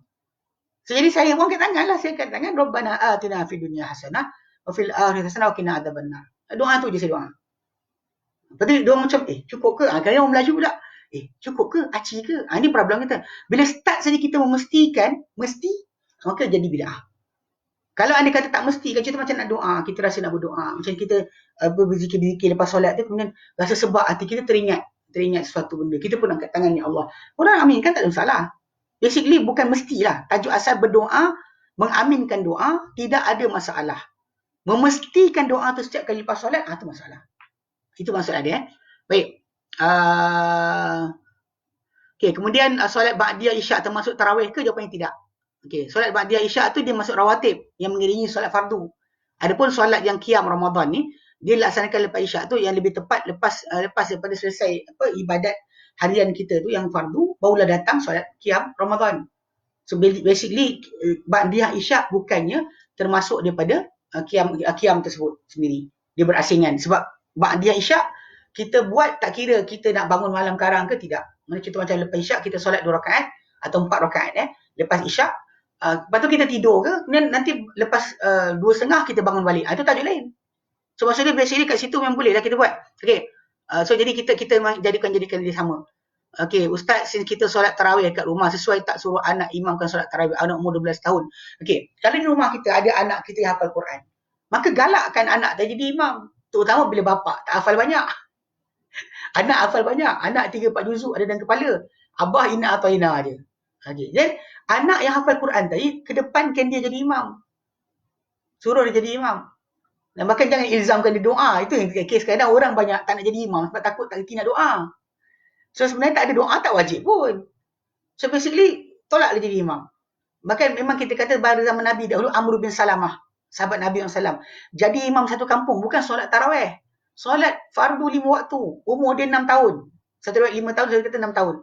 Dia pakai baju punya senteng dan dia waktu tu tak baling lagi kan. Sampai kan boleh terselak bila dia sujud rukuk ke, terselak dia punya aurat. Sampai kan orang perempuan dekat kampung dia kata, buatlah untuk imam kamu ni satu baju. Dan dia kata paling gembira dia lepas Islam adalah baju tersebut. Sebab dia paling banyak hafal Quran. Sebab tu anak kita lebih layak jadi kita daripada kita buka mazhab, kita lihat dalam peluang. Siapa banyak hafal Quran? Kita dalam rumah kan. Kecuali isteri tak jadi imam suami lah. Isteri tak jadi imam. Kalau isteri hafal 5 juzuk, suami hafal hampir, isteri tak jadi imam. Tetap suami ina atau ina. Kalau suami tu punya bacaan, hafalan dia sikit. Isteri hafalan banyak. Tetap isteri jadi makmum. Suami jadi imam. Tapi kalau kes antara yang kita kata bapa dengan anak kan, anak lelaki kita, umur kecil 12 tahun, 8 tahun, dia hafal banyak dari kita. Maka kedepankan dia untuk jadi imam. Memang kita kata dan tak ada masalah. Bahkan bukan setakat tu, solat fardu pun dia layak jadi imam kat atas kita. So pada hadis Nabi SAW, Amr bin Salamah satu kampung dia jadi imam. Sebab dia tiap kali dia pergi, kabilah dia, kampung dia, orang kampung dia bila pergi jumpa Nabi SAW, dan Nabi bacakan Al-Quran, dia paling banyak hafal. Sebab tu bila balik kampung, dia jadi imam satu kampung. Umur dia 6 tahun. So tak timur tajuk kat situ. Memang digalakkan. Bagi siapa yang lebih banyak hafalan untuk jadi imam. Tak perlu kita kata pegang mushaf, kita baca paling banyak kita hafal. Itu tajuk dia. Maka daripada awal hari tu lagi, awal bulan lagi kita start kita panggil revise hafalan. So start malam ni revise hafalan. Buat reversi hafalan kita. Start daripada Wadduha dulu. Wadduha sampai An-Nas. Tengok banyak mana hafal. Kemudian tambah lagi. Daripada An-Naba ke, daripada surah Al-A'la ke bawah ke. Tengok tambahlah sikit-sikit. Banyak orang ni bila bab berkenaan dengan rumah ke, berkenaan dengan kereta ke, kenderaan ke, berkenaan kerjaya ke, semua nak upgrade. Tapi bila berkenaan dengan hafalan, 20 tahun macam tu juga, macam tu hafalan apa hal? Kan berpuluh tahun hidup, Hafalan Quran banyak tu juga. Tak pernah tambah. Inna ataina, wadduha. Tu masalah sikit. Tapi benda macam ni kita kata memanglah, kita kata apa, agak-agak apa, agak apa, kasar cakap. Tapi itulah tuan-tuan sekalian kena motivasi kot. Kan? Okay, baik. Adakah wirid khusus lepas solat sunat? Tak ada. Tak ada wirid khusus. Kecuali hujung lepas witir. Lepas witir, subhanallah ma'bud, subhanallah ma'bud tu ada 3 kali kita sebut. Pada kali ketiga, kita tinggikan suara. Subhanal malikil ma'bud, subhanal malikil ma'bud, subhanal malikil ma'bud. Itu 3 kali lepas solat witir. Itu ada. Yang lain tidak ada apa lafaz khas. Walaupun memang ada para ulama kata baik elok dibanyakkan bacaan doa Aisyah radhiyallahu anha. Yang Aisyah kata kalau sempat malam qadar, okey, sempat malam qadar, sepatutnya Aisyah radhiyallahu anha kata apabila dia tanya Nabi kan kalau dia sempat malam qadar, apa patut dia cakap? Maka Nabi kata pada dia, quli, katakanlah Allahumma innaka afuwwun tuhibbul afwa fa'fu anni. Ya Allah, Kau Maha Pengampun, Kau suka ampunkanlah aku. Doa ni sebenarnya saya hari tu ada dalam kes apa belajar fiqh doa dan zikir, saya sebut kepada apa student. Saya kata tajuk ni patut dia doa ni patut dikhususkan bulan Ramadan sahaja, terutama 10 akhir. Dia kadang-kadang special yang satu doa tadi tu menjadi nilai dia besar bila kita letak bertempat ni. Macam inilah macam benda-benda tentu macam makanan lah. Kalau macam durian kan, durian ada kat Malaysia ni sepanjang hari, setiap bulan. Semua tempat musangki. Tuan-tuan tak ada rasa makan tu rasa macam kan. Kita akan hilang rasa. Macam tu juga masalah doa. Kita letakkan doa tertentu pada tempat ni lebih baik daripada kita duduk random. Baca pada semua tempat. Macam banyak orang kata suka baca doa apa, Allahumma innaka afuwwun tuhibbul afwa fa'fu anni, itu dia baca sepanjang tahun.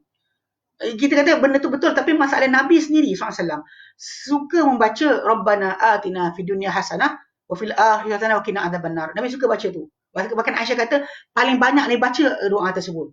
Tapi bila Aisyah tanya spesifik, kalau aku sempat malam qadar, apa patut aku cakap?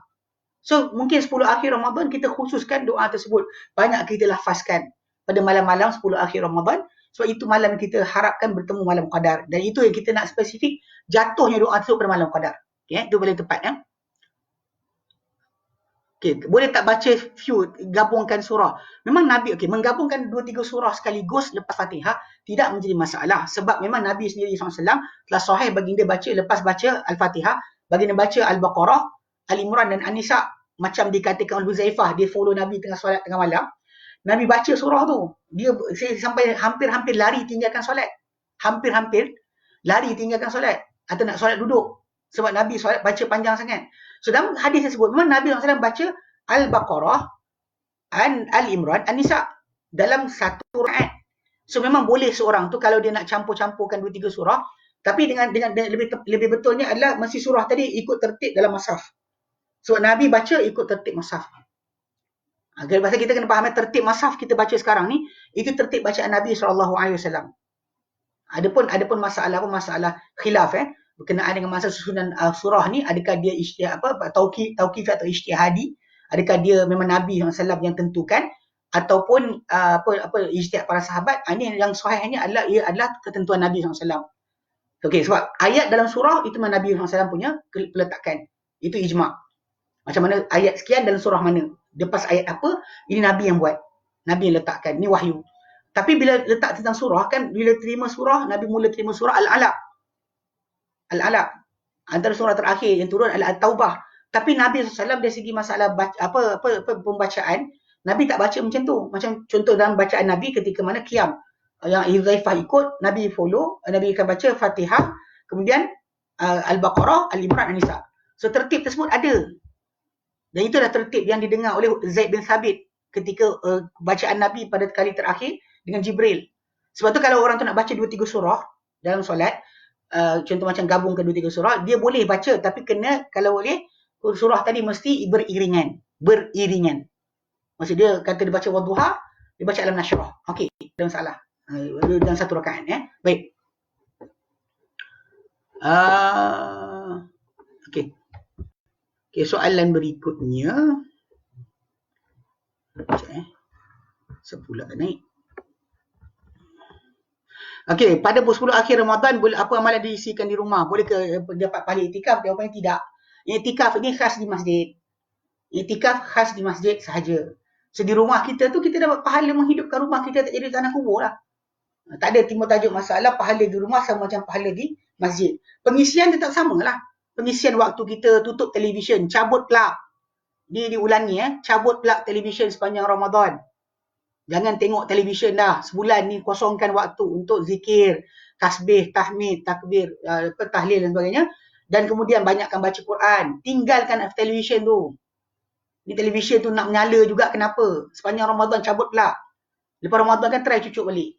Dia pasal hati ni tak ada berpaut kan. Ini pasal tuan-tuan, selain daripada televisyen, handphone ni pun ada. Saya tak cakap tentang handphone. Tak suruh offkan telefon Pasal kita punya distraction banyak. So basically kalau kita bulan Ramadan ni, kalau boleh cabut terus televisyen punya plug. Cabutkan, tanggal, tak usah pakai sepanjang Ramadan. Lepas Ramadan tu yang belantak lah tengok sangat. Ini contoh lah. Jadi pengisian pada rumah kita, bulan 10 akhir, start daripada Ramadan ni, cabutlah plug televisyen. Ini saranan saya. Pasal kita nak isikan waktu kita dengan ibadat. Kalau anda kata kita sibuk dengan televisyen ni, sahih ibadat tu masalah. Sebab tu kenapa tak digalakkan. Baik. Soalan lagi. Sekejap. Boleh tak kita baca doa yang terdapat dalam Quran ketika sujud atau selepas tasyahud akhir, sedangkan dilarang baca Quran ketika dua tempat tersebut?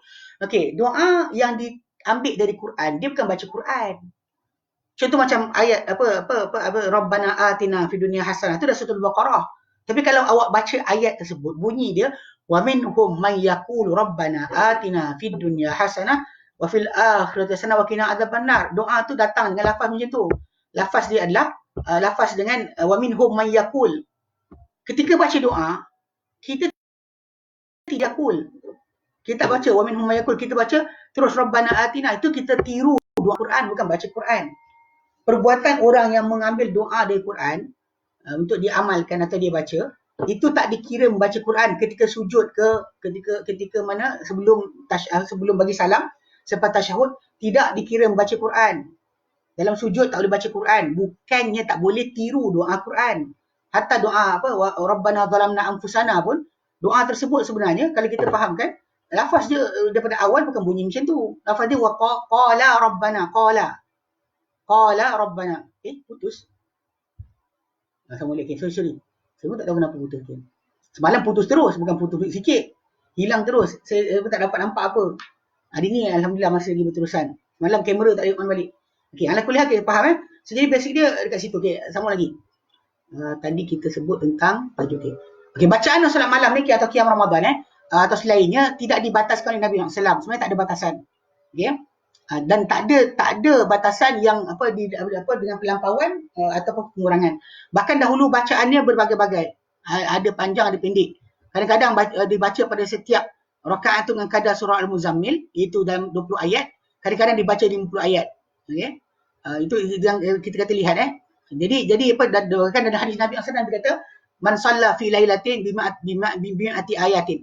Barang siapa yang solat pada waktu malam dengan 100 ayat, lam yuktab minal ghafilin, tak tertulis kerana orang yang lalai. So kalau orang tu cari nak baca 200 ayat banyak-banyak, bagus juga Dan hadis lain dia kata bimi'ati ayat. Barang siapa yang qiyam atau solat malam dengan 200 ayat, maka tak tulis daripada maka dia tertulis daripada orang yang qanitin wal mukhlisin, orang yang tunduk dan juga ikhlas. Okey, Nabi sendiri SAW ketika dalam malam-malam yang pernah baginda SAW tak sihat, baginda baca dengan 7 surah yang panjang. Itu Al-Baqarah, Al-Imran, An-Nisa, Al-Maidah, Al-An'am, Al-A'raf, At-Taubah. Okey, dalam kisah solat Huzaifah bin Yaman, di belakang Nabi SAW, bahawa baginda SAW baca dalam satu rakaat saja, baginda baca Al-Baqarah, kemudian An-Nisa dan Al-Imran. Okey, dan baca tiga surah tersebut. Dan baginda baca tadi berterusan dan juga perlahan-lahan. Okey. So, jadi ingat dengan sebab itu kita kata bacaan mereka begitu. Dan dikata dan telah sahih sanad bahawa Umar bin Khattab anhu memerintahkan Ubay bin Ka'ab untuk solat dengan orang ramai 11 rakaat pada bulan Ramadan. Lalunya Ubay bin Ka'ab membaca 200 ayat. 200 dengan ratusan ayat lah, dengan surah-surah yang mi'in. Jadi sini surah-surah Al-Quran Karim dia dibahagikan kepada surah tual yang panjang, kemudian surah yang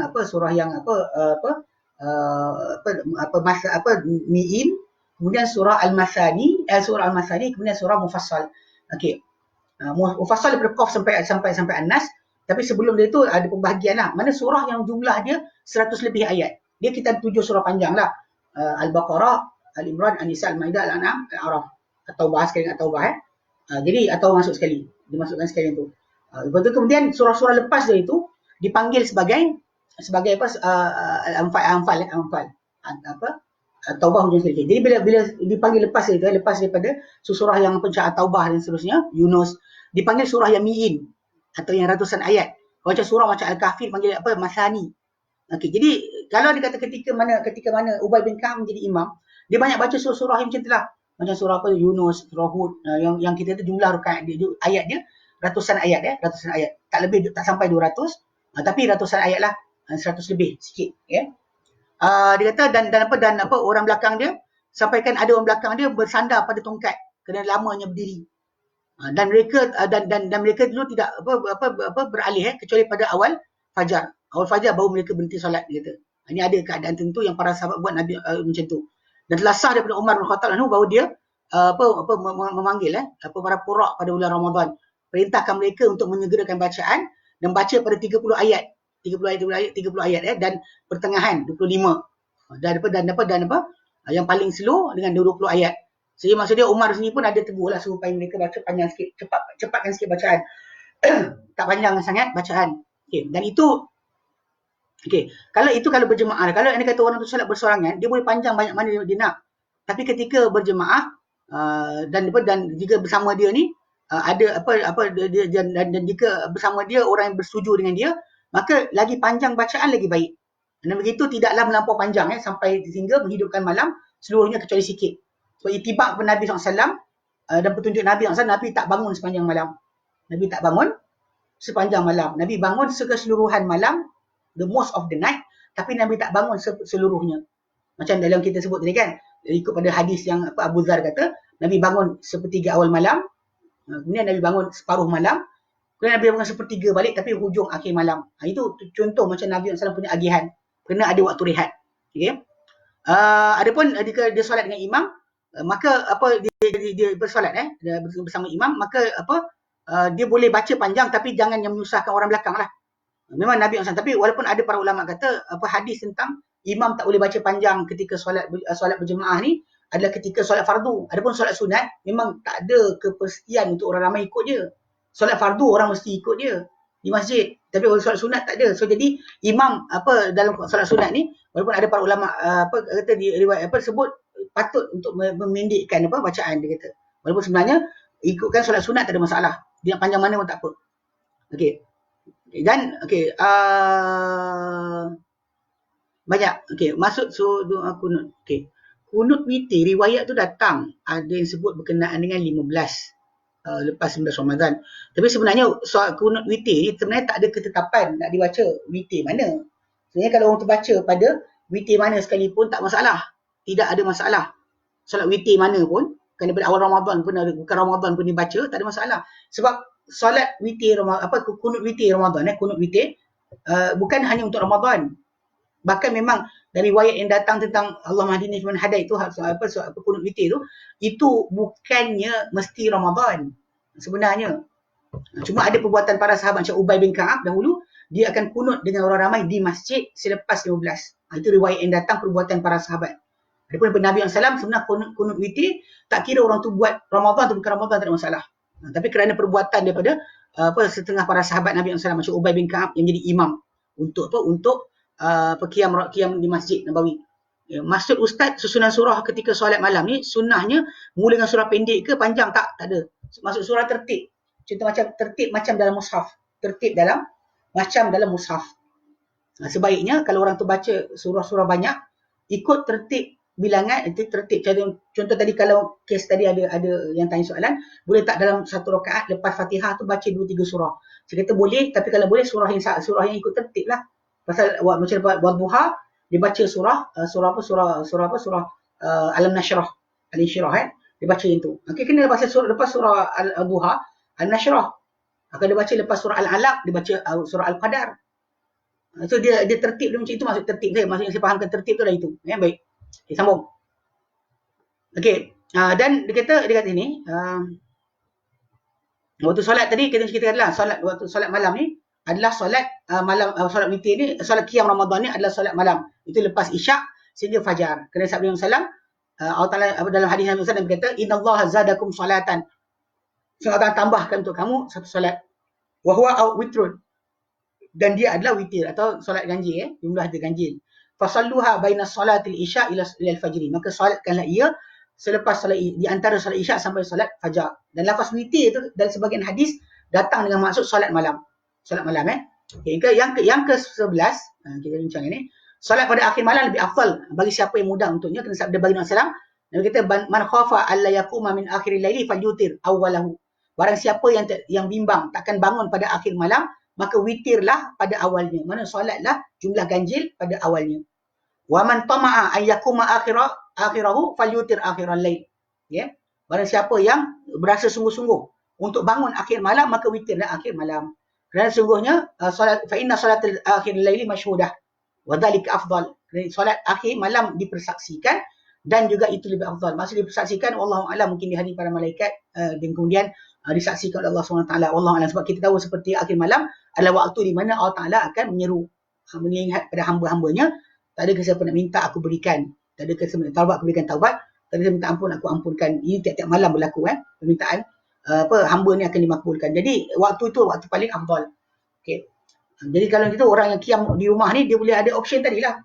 Terutama tak ada keletihan, pergi office pun tidak, kan? Tak ada office sekarang ni, ada separuh orang lah ada yang work online tu, itu ada tajuk lah. Tapi kalau dia kata tak ada macam tu, memang anda free, maka seeloknya lepas solat isyak tidur dulu, kemudian bangun kejap lagi tengah malam ke, seperti akhir malam ke, dalam keadaan segar kan, diri tu, solatlah malam, itu lebih baik. Okey. Dan jika dia kata jika ada berkaitan dua perkara di antara solat pada awal malam dengan jemaah dan solat akhir malam secara bersendirian. Okey. Dia jika ada dua solat awal malam berjemaah. Contoh macam kes yang dulu kita dapat buatlah di masjid. Solat akhir malam bersendirian. Okey, mana yang diafdalkan? Okey, dia kata apa? Dia kata maka solat yang berjemaah tadi lebih afdal sebab ia dikira qiyam satu malam. Kerana apa? Kerana itu yang berlaku dalam hadis yang kita bacakan, Abu Dzar Al-Ghifari dia kata yang tentang Nabi SAW kata, barang siapa qiyam bersama imam, balik bersama imam, maka dia dapat pahala sepanjang malam. Okey. Dan di atas itulah amalan para sahabat dahulu berkata, dia kata Abdurrahman bin Ubaid Al-Qari, dia kata aku keluar bersama Umar bin Khattab pada malam Ramadan ke masjid. Tiba-tiba orang ramai berkumpulan, berpecah-pecah, auza'un mutafarriqun. Yusalli rajulun li nafsihi, ada orang solat seorang-seorang kat masjid. Kemudian yusalli rajulun wa yusalli bi salatihi rahtun. Dan solat seorang lelaki, solat bersama solat dia sekumpulan manusia. Faqala, maka Umar berkata, wallah, demi Allah, dia kata inni la ara law jama'tu haula'i ala qari'in wahidin lakana amsal. Umar kata, demi Allah, sesungguhnya aku lihat, aku rasakan kalau sekiranya aku himpun mereka ini pada seorang pembaca, seorang qari yang sama, qari yang satu, maka saya ia lebih bagus, lebih elok. Thumma azama, kemudian Umar pun berazam, dan kemudian fajama'ahum ala Ubay bin Ka'ab. Lalu mereka dihimpunkan mereka semua dekat Ubay bin Ka'ab. Qala thumma kharajtu ma'ahu lailatan ukhra. Kemudian dia keluar bersama mereka, dia keluar bersama Umar Abdurrahman bin Ubaid Al-Qari, dia kata aku keluar bersama Umar pada malam yang lain. Wan nas yusallu bi salati qari'ihim. Dan orang ramai tengah solat dengan pembaca mereka itu Ubay bin Ka'ab. Faqala Umar, maka Umar kata ni bid'atu hadhihi. Sebab bid'ah inilah yang orang banyak kita faham, kononnya Umar berbid'ah. Sedangkan berjemaah ketika malam Ramadan tu adalah sunnah. Cuma Nabi tak nak buat berpanjangan sebab bimbang takut jadi fardu. So, jadi Umar kata kerana dia dah hilang sebab untuk jadi fardu, maka Umar pun kumpulkan orang ramai belakang Ubay. Ketika tu dia pun apa? Dia kata ni'mal bid'atu hadhihi wallati yanamuna anha afdal min allati yaqumun. Dan yang mereka tidur daripadanya lebih afdal daripada mereka dirikan. Maksud dia akhir malam kalau mereka tidur ini tak hadir, bangun akhir malam dia afdal. Dan ini adalah dan ini orang ramai dahulu qiyam awal malam. Qiyam awal malam. So kalau kita lihat kat situ macam kes kalau dia kata orang sebut dapat qiyam bersama imam kan, bagus. Bagus sebab orang ramai buat macam tu. Tapi yang diorang tak hadir, Umar kata yang diorang bangun akhir malam lagi baik daripada bangun awal malam. Umar sebut tentang awal malam akhir malam. Tapi dalam masalah qiyam beramai-ramai tadi, yang kita kata kita harapkan macam dalam hadis Nabi, barang siapa qiyam bersama imam, balik bersama imam, ditulis pahala sepanjang malam. So itu ada keafdalan kat situ Kalau kita buat di rumah sekalipun macam tu. Kalau qiyam tu ingat imam sampai habis. Kalau imam tu tak habis solat kemudian kita balik lari awal pergi buat kerja lain, masuk bilik ke dan imam kita masih solat kat luar. Anak kita masih solat, kita lari masuk bilik tu kan. Maka tak dapat pahala sepanjang malam. Jadi kalau kita habiskan bersama-sama, maka kita dapat insya-Allah pahala sepanjang malam. Okey.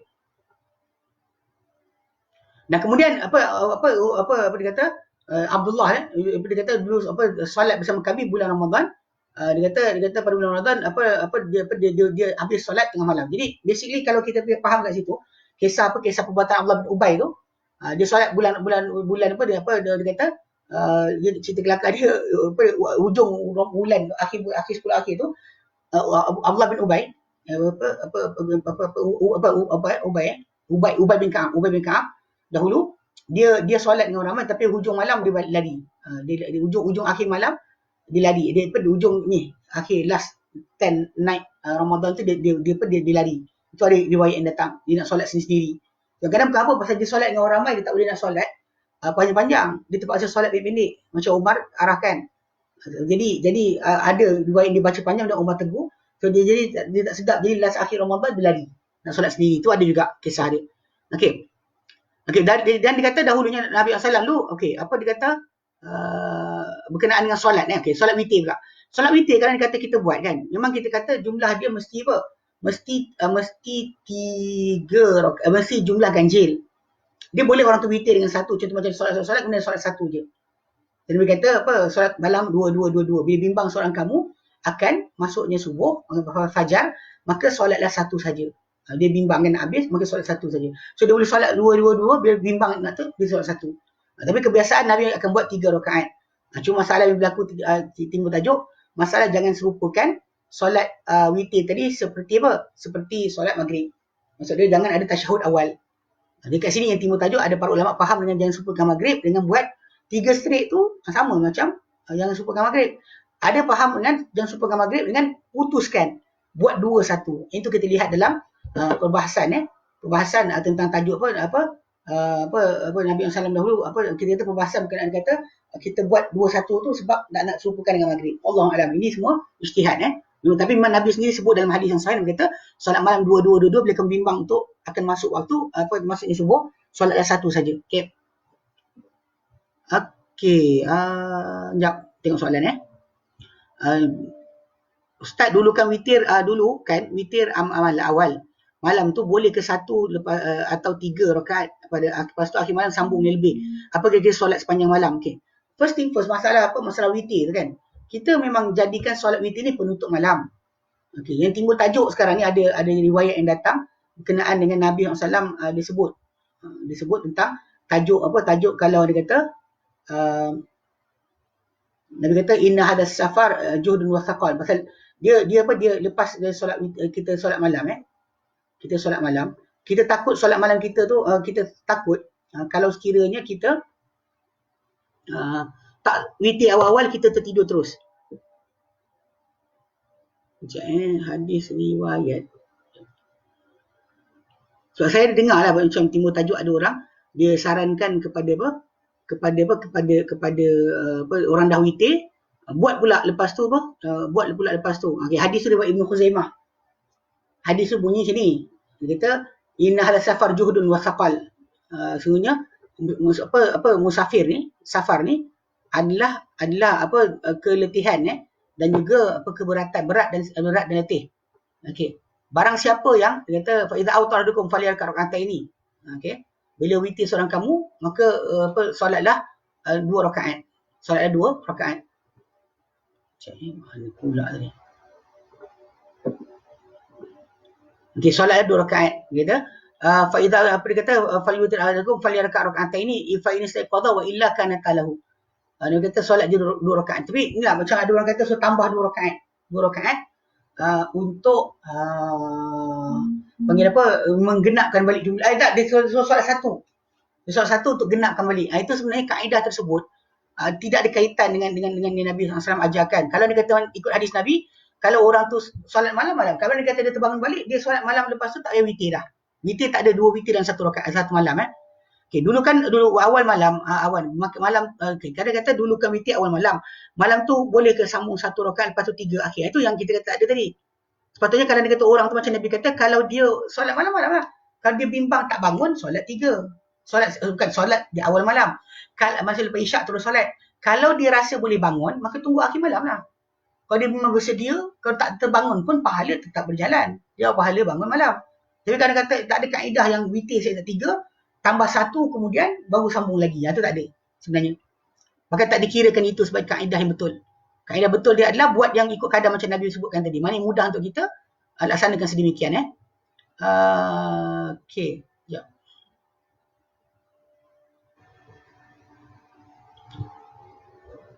Okey. Daripada sunnah ketika witir tu, kalau 3 rakaat kita buat 3 disunnahkan untuk kita baca surah Sabih Isma Rabbikal A'la pada yang pertama, yang kedua Al-Kafirun, yang ketiga baca dengan Qul Huwallah. Dan kadang-kadang digabungkan dengannya Al-Falaq dengan An-Nas. Kadang-kadang tak payah pun tak apa.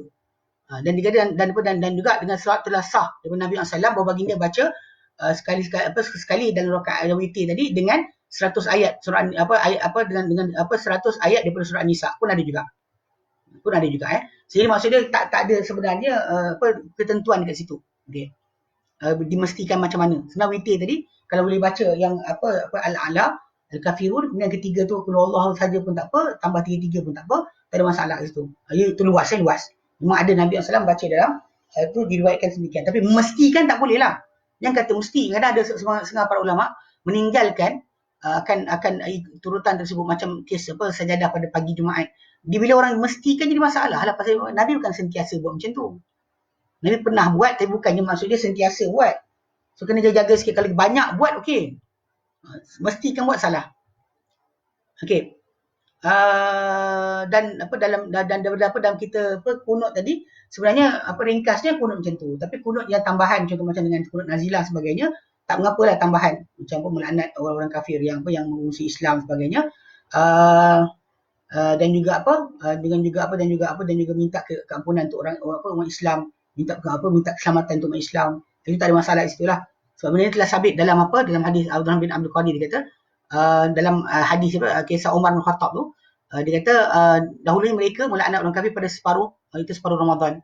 Allah maqatil kafaratil ladzi yasudduna an sabil. Ya Allah, matikanlah orang kafir yang menyekat dari jalan Engkau, wa yukadzibuna rusulak, dan mendustakan rasul Engkau, wa yu'minuna biwa'dika, dan tak beriman dengan janji Engkau. Wa khalif baina kalimatahum, percanggahkan antara kata-kata mereka, kesatuan mereka, walaki fi qulubihim ru'b, dan lemparkanlah dalam hati mereka kegerunan, walaki alaihim razzaka wa azabaka, dan campakkanlah ke atas mereka hukuman Kau dan azab Kau. Ilahul haq, wahai Tuhan kebenaran, wahai Tuhan yang sebenar-benarnya.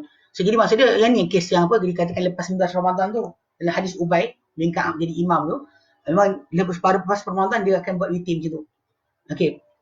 Dan solat selawat ke atas Nabi sebagainya lah. Okey. Okey.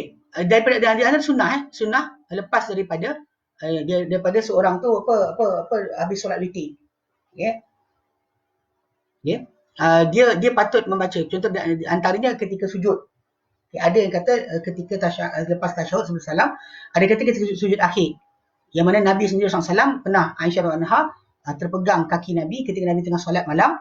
Nabi sujud, Nabi baca Allahumma inni a'udzu biridhaka min sakhatik. Ya Allah, aku minta perlindungan dengan Engkau, jadi dengan keridhaan Engkau, aku minta berlindung dengan keridhaan Engkau dari kemurkaan Engkau. Aku berlindung dengan keridhaan Engkau dari kemurkaan Engkau. Wa mu'afatika min uqubatik, dan aku berlindung dengan kemaafan Kau daripada hukuman Kau. A'udzubika minka, aku berlindung dengan Kau daripada Engkau sendiri. La uhsisanan alaika, aku tak dapat menghitung sanjungan atas Engkau. Anta kama asnaita ala nafsik, Engkau macam Kau sanjung atas diri Engkau sendiri. Kemudian dia kata disebutkan lepas daripada tu, dia kata Subhan Malikul Quddus, Subhan Malikul Quddus, Subhan Malikul Quddus. Dia sebut 3 kali Kali ketiga Subhan Malikul Quddus, Subhan Malikul Quddus. Subhan Malikul Quddus. Saya tak ingat awal tadi saya sebut ni ke tidak. 3 kali kan. Kali ketiga baca yang kuat. Yang kita orang lah Subhan Quddus, Rabbul Malaikatul Azim, kita Subhan Malikul Quddus, Subhan Malikul Quddus, Subhan Malikul Quddus. Yang tu yang sahih yang Nabi akan buat 3 kali, dan kali ketiga Nabi tinggikan suara. Okey. Jadi itu yang kita kata yang kita kata terlibat dan keseluruhan solat malam pada solat Ramadan. Jadi bila kita di rumah nanti masing-masing, memang solat qiyam di rumah adalah afdal. Memang kalau orang tu qiyam di rumah. Dan qiyam Ramadan yang berlaku, yang Nabi izin kepada sahabat dan kepada untuk ikut Nabi. Bahkan ada kisah Nabi solat dalam rumah dan solat di luar rumah pun ada. Jadi kisah-kisah kisah-kisah tadi semua menunjukkan bahawa penggalakan untuk qiyam Ramadan. Dan kita ambillah peluang. Dan dalam kisah tadi kalau anda kata tak mampu baca panjang, baca pendek je sudah. Tak perlu banyak. Dan surah surah akhir Quran tu memang banyak kita boleh hafal. Pendek tadi yang boleh menyebabkan kita baca solat tu hatta 20 rakaat. Saya ingat dulu macam zaman dahulu imam-imam di masjid sebelum hafaz Quran kita makin ramai di Malaysia, memang imam-imam masjid hafal siap-siap surah pendek yang dibaca 20 rakaat. Memang dapat. Benda tak ada masalah kan. Yang kita kata benda tersebut patut kita usahakan supaya ramai-ramai kita ni qiyam Ramadan bersama keluarga kita. Okey. Okey. Ada soalan lain? Tak ada. Dah lebih dah berapa jam ni? 1 jam 30 minit. Okey. Ada 5 minit lagi. Ada soalan? Kita ambil sampai 10 minit lagi ke? Kalau ada soalan, saya sambung lagi. Tajuk kita dah habis lah. Memang dari segi masalah fiqh Ramadan ni, qiyam Ramadan, dia adalah benda yang sangat mudah. Seperti tadi macam tu tak perlu orang tu beratkan diri, beli Quran besar sebagainya, ataupun pegang Quran handphone sebagainya, tak payah. Baca apa mudah untuk kamu daripada Al-Quran. Itu yang macam disebutkan dalam Quran Karim, dan itu yang sabda oleh Nabi SAW. Itu sunnah. Ya? Dan tak dapat baca panjang, itu kita mampu, la yukallifullahu nafsan illa wus'aha. Tapi dalam masa sama, tambahkanlah hafalan. Jangan bagi alasan tu. Banyak orang kadang-kadang bila suruh hafal Quran, dia kata dah tua lah ustaz, tak larat. Tapi bila kita suruh kahwin, nak je. Suruh hafal Quran, tak mau. Surah-surah pendek tu hafal lah kan. Surah pada juzuk Ammar tu hafal. Kadang-kadang dalam diri kita ni Quran tak ada kan. Ikut sunnah, rajin. Kan hafal Quran ni tidak. Dan hafal debat dia. Bila tak nak debat dengan orang, dalil hafal. Ini sangat salah. Jangan amalkan macam tu Jadi kita harap. Okey, ada soalan lagi tak? Tak ada soalan, saya tutup. Benda ni kan 3-4 hari nanti kan ada lagi kes lagi. Ustaz-ustaz lain pun ada kelas. InsyaAllah boleh tanya soalan kat sana. Banyak lagi. Kelas-kelas lain insyaAllah. Semoga Allah Ta'ala beri pahala yang baik kepada semua penganjur-penganjur kelas pengajian online yang sekarang dibuat. Semoga Allah Ta'ala berikan pahala pada mereka. Semoga Allah Ta'ala jadikan kita semua mendapat rahmat dari sisi Allah Ta'ala di atas semua usaha yang kita buat untuk mempelajari dan juga mengkaji akan agama Allah Ta'ala yang supaya kita beramal dengan betul. Allah Ta'ala beri yang kita yang baik. Satu soalan Ustaz, dia kata, 1 rakaat berapa minimum ayat atau baris ayat? Okey, apa minimum ayat? Dia sebenarnya kalau minimum ayat tak ada. Hadis Nabi tak pernah Nabi sebut. Tapi pembacaan Quran, adabnya kita tak baca Quran potong-potong dengan keadaan yang tidak memberikan pengertian yang betul. Itu macam Allah Akbar kan. Lepas Fatihah waladhdallin, amin, Yasin, Allahu Akbar. Tak boleh macam tu. So setiap ayat Quran ni dia ada cerita dia. Jangan berhenti putus sebelum cerita tu. Contoh macam kita baca Al-Baqarah kan. Alif Lam Mim kitab wala rafiqul lil muttaqin. Dia Allahu Akbar. Dekat situ kita macam tergantung. Sebab muttaqin tu siapa? Sebab kalau kita faham sebenarnya setiap ayat Quran ni dia ada cerita dia. Kalau 3-4 ayat satu cerita, 3-4 ayat satu cerita, ada 5 ayat satu cerita. So jadi kalau boleh pastikan pembacaan Quran tu tadi, kita kata kita berhenti pada tempat yang sepatutnya. Berhenti pada tempat yang sepatutnya. Kalau kita berhenti tempat sepatutnya, ayat tergantung. So Allah Ta'ala kadang-kadang dia sebutkan sumpah, kemudian sumpah tu punya kes tak sebut lagi. Mana boleh?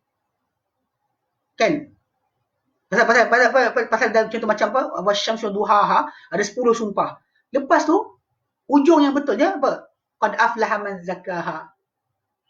Itu yang kita kata apa? Wa nafsin wa masawa fa alfaha bujaha fataqaha. Qad aflaha man zakkaha. Mana sumpah tu untuk kata telah berjayalah siapa menyucikan jiwa. Itu kalau tak baca, ayat tergantung. Wasyamsi wa duhaha, Allahu Akbar. Macam kalau saya cakap orang, demi Allah. Demi Allah. Apa? Demi Allah. Mana boleh macam tu? Sebab tu kita kata tak ada datang sebarang penetapan berapa baik pendek. Tapi sekurang-kurangnya seorang tu baca, mesti jangan tak habis cerita. Okey, macam nak tahu tak habis cerita? Bukalah terjemahan. Buka terjemahan dulu sebelum kita mula. Katakan malam besok, kita akan ada apa? Nak buat qiyam Ramadan. dekat rumah kita. Dan kita ada hafal satu muka surat. Atau Al-Baqarah tu kita ada separuh satu juzuk. So kita bacalah kat mana kisah mula berhenti. So kadang ayat tak panjang pun, ada kan 3-4 ayat, lepas tu satu kisah, satu ayat kisah berikutnya. Jadi bila kita faham kisah-kisah berkenaan, kita baca dulu siap-siap, kita solat pun kita tahu kita baca apa, kan penting tu. Sebab tu kenapa jangan baca pendek-pendek. Geng-geng tarikat adalah yang buat. Saya tengok macam apa? Syekh Kabani. Syekh Kabani kan dia baca Quran. Dia ada satu orang rekodkan dekat London. Dekat London, dia baca solat tarawih. Kelakar jugalah, tapi masalah kelakar tu ni yang kita kata bukan sunnah lah. Kita kata kalau anda kata sunnahnya, kita bukan buat macam tu. Kita patut qiyam Ramadan ni kita baca dengan bacaan yang makin panjang lagi bagus. Ni orang kita makin pendek makin bagus ni masalah. Dia panggil pemalas punya juga, kan? Contoh sini dia ada saya ada rekod ni. Mungkin tuan dengar kot. Okey.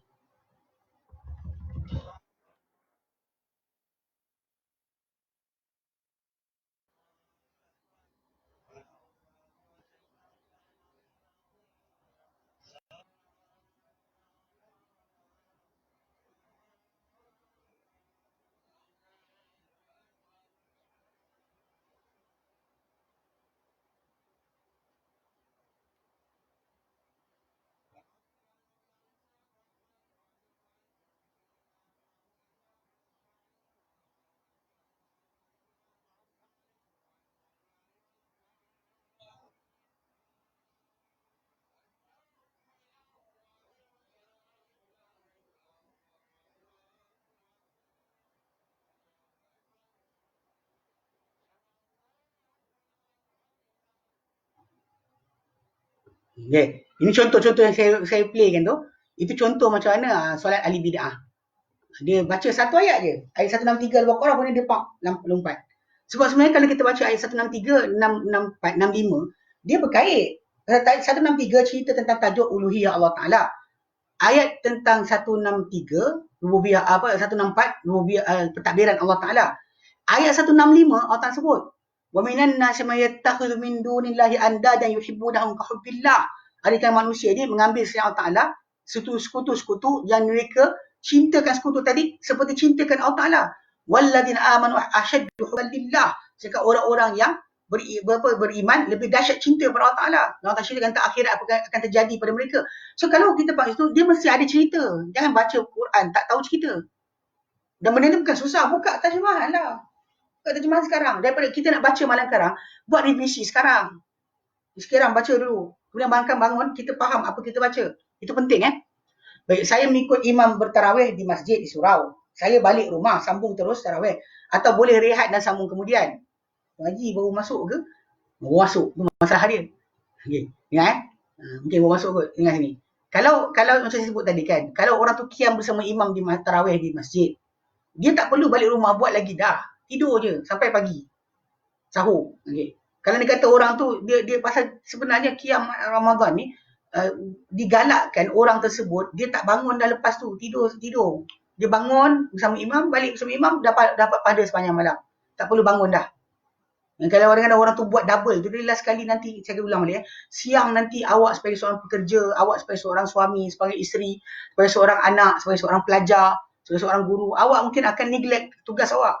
So awak sekarang ni tak boleh nak putuskan hubungan dengan manusia, hanya kena berhubung dengan Allah Subhanahu Wa Taala. Sebab tu Nabi tak pernah galakkan bangun sepanjang malam. Ikut itibak pun Nabi tak bangun sepanjang malam pun. Tak bangun sepanjang malam. Nabi akan bangun sebahagian, tidur sebahagian. Untuk supaya apa? Supaya dapat kerehatan dan sebagainya. Okey, alhamdulillah, barakallahu fikum. Solat ijaz. Adakah solat bersama imam dikira pahala sepanjang malam sehingga imam bangun selepas zikir atau lepas bagi salam? Lepas bagi salam. Tak dengar? Apa tak dengar? Oh, tak dengar ke? Macam mana ayat Quran tadi? Saya ingatkan dengar. Saya pasang yang tadi Syekh Kabani. Dia jadi solat tarawih dekat saya tahu Quran kat mana, dia punya mikrofon kat mana saya punya ni. Tapi taklah nanti kalau anda kata ni saya share lah kot. Sekejap mana nak share. Kejap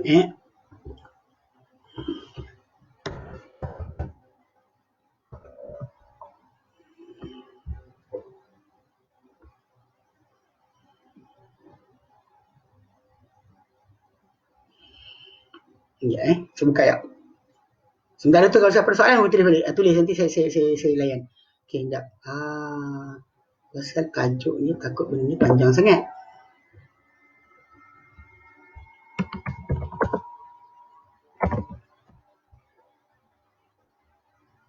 Okey.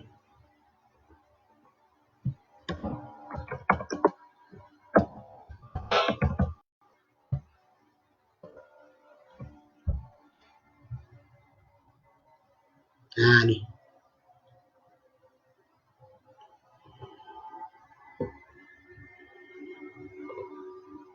Okey, ni kalau Astagfirullah, astagfirullah, subhanallah walhamdulillah wa la ilaha illallah wallahu akbar wa la hawla wa la quwwata illa billahil aliyyil.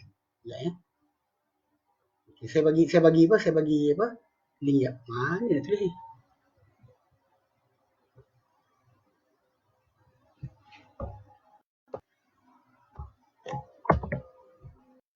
Okey. Daripada ada link yang saya bagi. Yang apa yang daripada Syekh Kabani dia jadi imam tarawih. Tu macam ayat dia tergantung lah. Dia tergantung Okey, Ustaz boleh tak kita mulakan surah 1 ayat 1 sampai 6 contohnya. Yang kedua ayat 2 sampai ayat 2 ayat 6 10 2 7. Sekejap. Tak ada masalah. Okey, yang penting tadi cerita yang dibacakan dalam surah tersebut jangan kita putus-putuskan. Macam wal asri, Allahu akbar. Mana boleh? Sebab wal asri apa benda? Sebab wal asr tu demi masa, dia sumpah tak habis cerita. Awak kena sambung dia. Kita tak masalah. Jadi kisah tersebut ada. Contoh macam baca akhir Al-Baqarah. Al-Baqarah ayat terakhir, 4 ayat terakhir. Kenapa amanar rasul tu ataupun lillahi ma fi samawati sampai akhir. So dia ada story dia kat situ, story yang padan dengan bacaan kita. So basically bila kita baca kisah tersebut dengan sambungan dia, dia satu kisah satu story kita berhenti sambung solat. Tak ada hal. Tapi kalau anda kata bahkan surah berlainan pun tak ada masalah. Yang pentingnya jangan dia putus cerita. Jangan dia putus cerita tu je. Tak ada masalah surah berlainan sekian ni jadi imam sekian kita bagi link. Okey, ada soalan lain? Tak ada Jika tak ada dah lama tadi kita loop online. Bagi tadi dah lah apa? Bagi tadi yang daurah kenaan dengan nawaqidul iman di bersalam 4 jam straight kan. Jadi lepas bangun tu PY sikit. Tak apa sedar. Jadi ni insya-Allah kita dapat dalam sejam 40 minit ke. Okeylah, ada 50 minit. Saya harap semua yang kita sampaikan malam ni bermanfaat dan berfaedah. Sebab dia kadang-kadang panjang pun kadang otak dan kita nak kejar semua. So jadi harap tuan-tuan dalam tempoh yang sampai hujung Ramadan ni memang ramai orang akan buat kelas. Ustaz akan Ustaz Sunnah pastikan anda mendapatkan ilmu, pengetahuan untuk beramal daripada sumber yang betul. Okay. Pasal urusan ni adalah urusan agama. Lihat dari siapa kita ambil agama kita. Jangan ambil urusan agama ni daripada penyembah kubur ke. Jangan ambil daripada orang yang suka bid'ah. Pasal memang orang tu terang suka bid'ah. Kenapa orang ambil daripada dia? Dan dengan dia seolah macam kata saya masak nasi ni. Saya masak tapi saya letak benda yang bukan elok pun dalam ni. Lepas tu makan hidangan dia kenapa? Dia tinggalkan. Siapa-siapa kita ketahui memang tak dapat ambil ilmu daripadanya, jangan ambil ilmu. Tinggalkan So ini cara kita sebenarnya dalam menjaga agama kita. Sebab agama urusan ni adalah agama. Kalau kita salah pergi makan makanan tak elok kedai, tak ada hal. Kita sakit perut atau habis-habis pun jatuh cinta kepada mamak. Mamak tu buat makanan sedap, awak pergi teringat-ingat, makan-makan teringat je. Okeylah. Tapi kalau silap dalam masalah agama, ini masalah. Sebab amalan akan tertolak. Sebab bila kita tahu syarat penerimaan amal ada 2. Pertama ikhlas, kedua mutaba'atus sunnah. Kalau tak ada mutaba'ah sunnah dan ikut ustaz bid'ah, lepas tu amalan kita tak diterima. Itu rugilah. Awak kan tahu. Kerana saya tengok macam ada orang tanya soalan saya.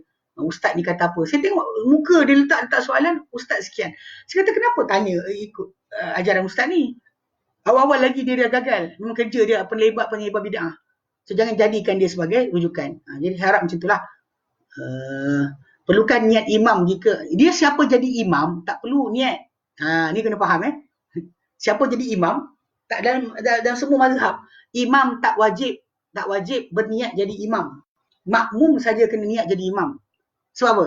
Kan kita dalam hadis Nabi SAW, kisah Nabi tengah solat, lepas solat dengan para sahabat. Seorang lelaki tengah solat. Nabi kata dengan para sahabat, siapa nak bersedekah pada lelaki ni? Lepas tu para sahabat kata, macam mana bersedekah pada dia, Rasulullah?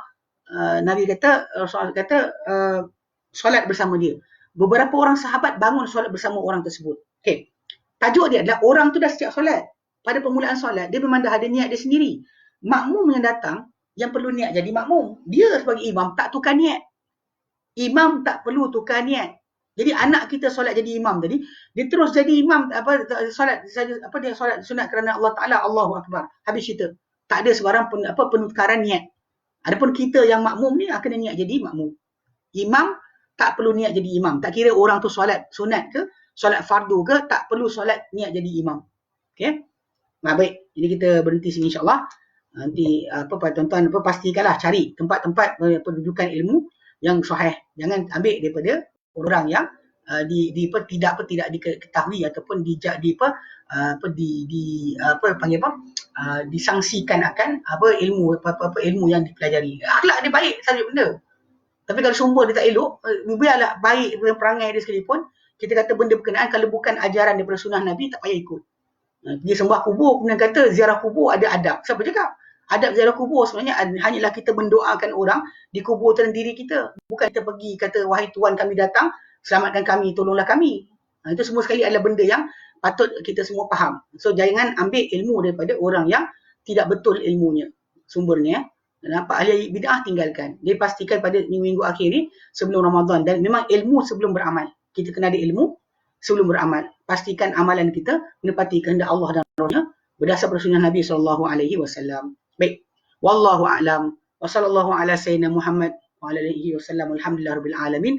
Assalamualaikum warahmatullahi wabarakatuh.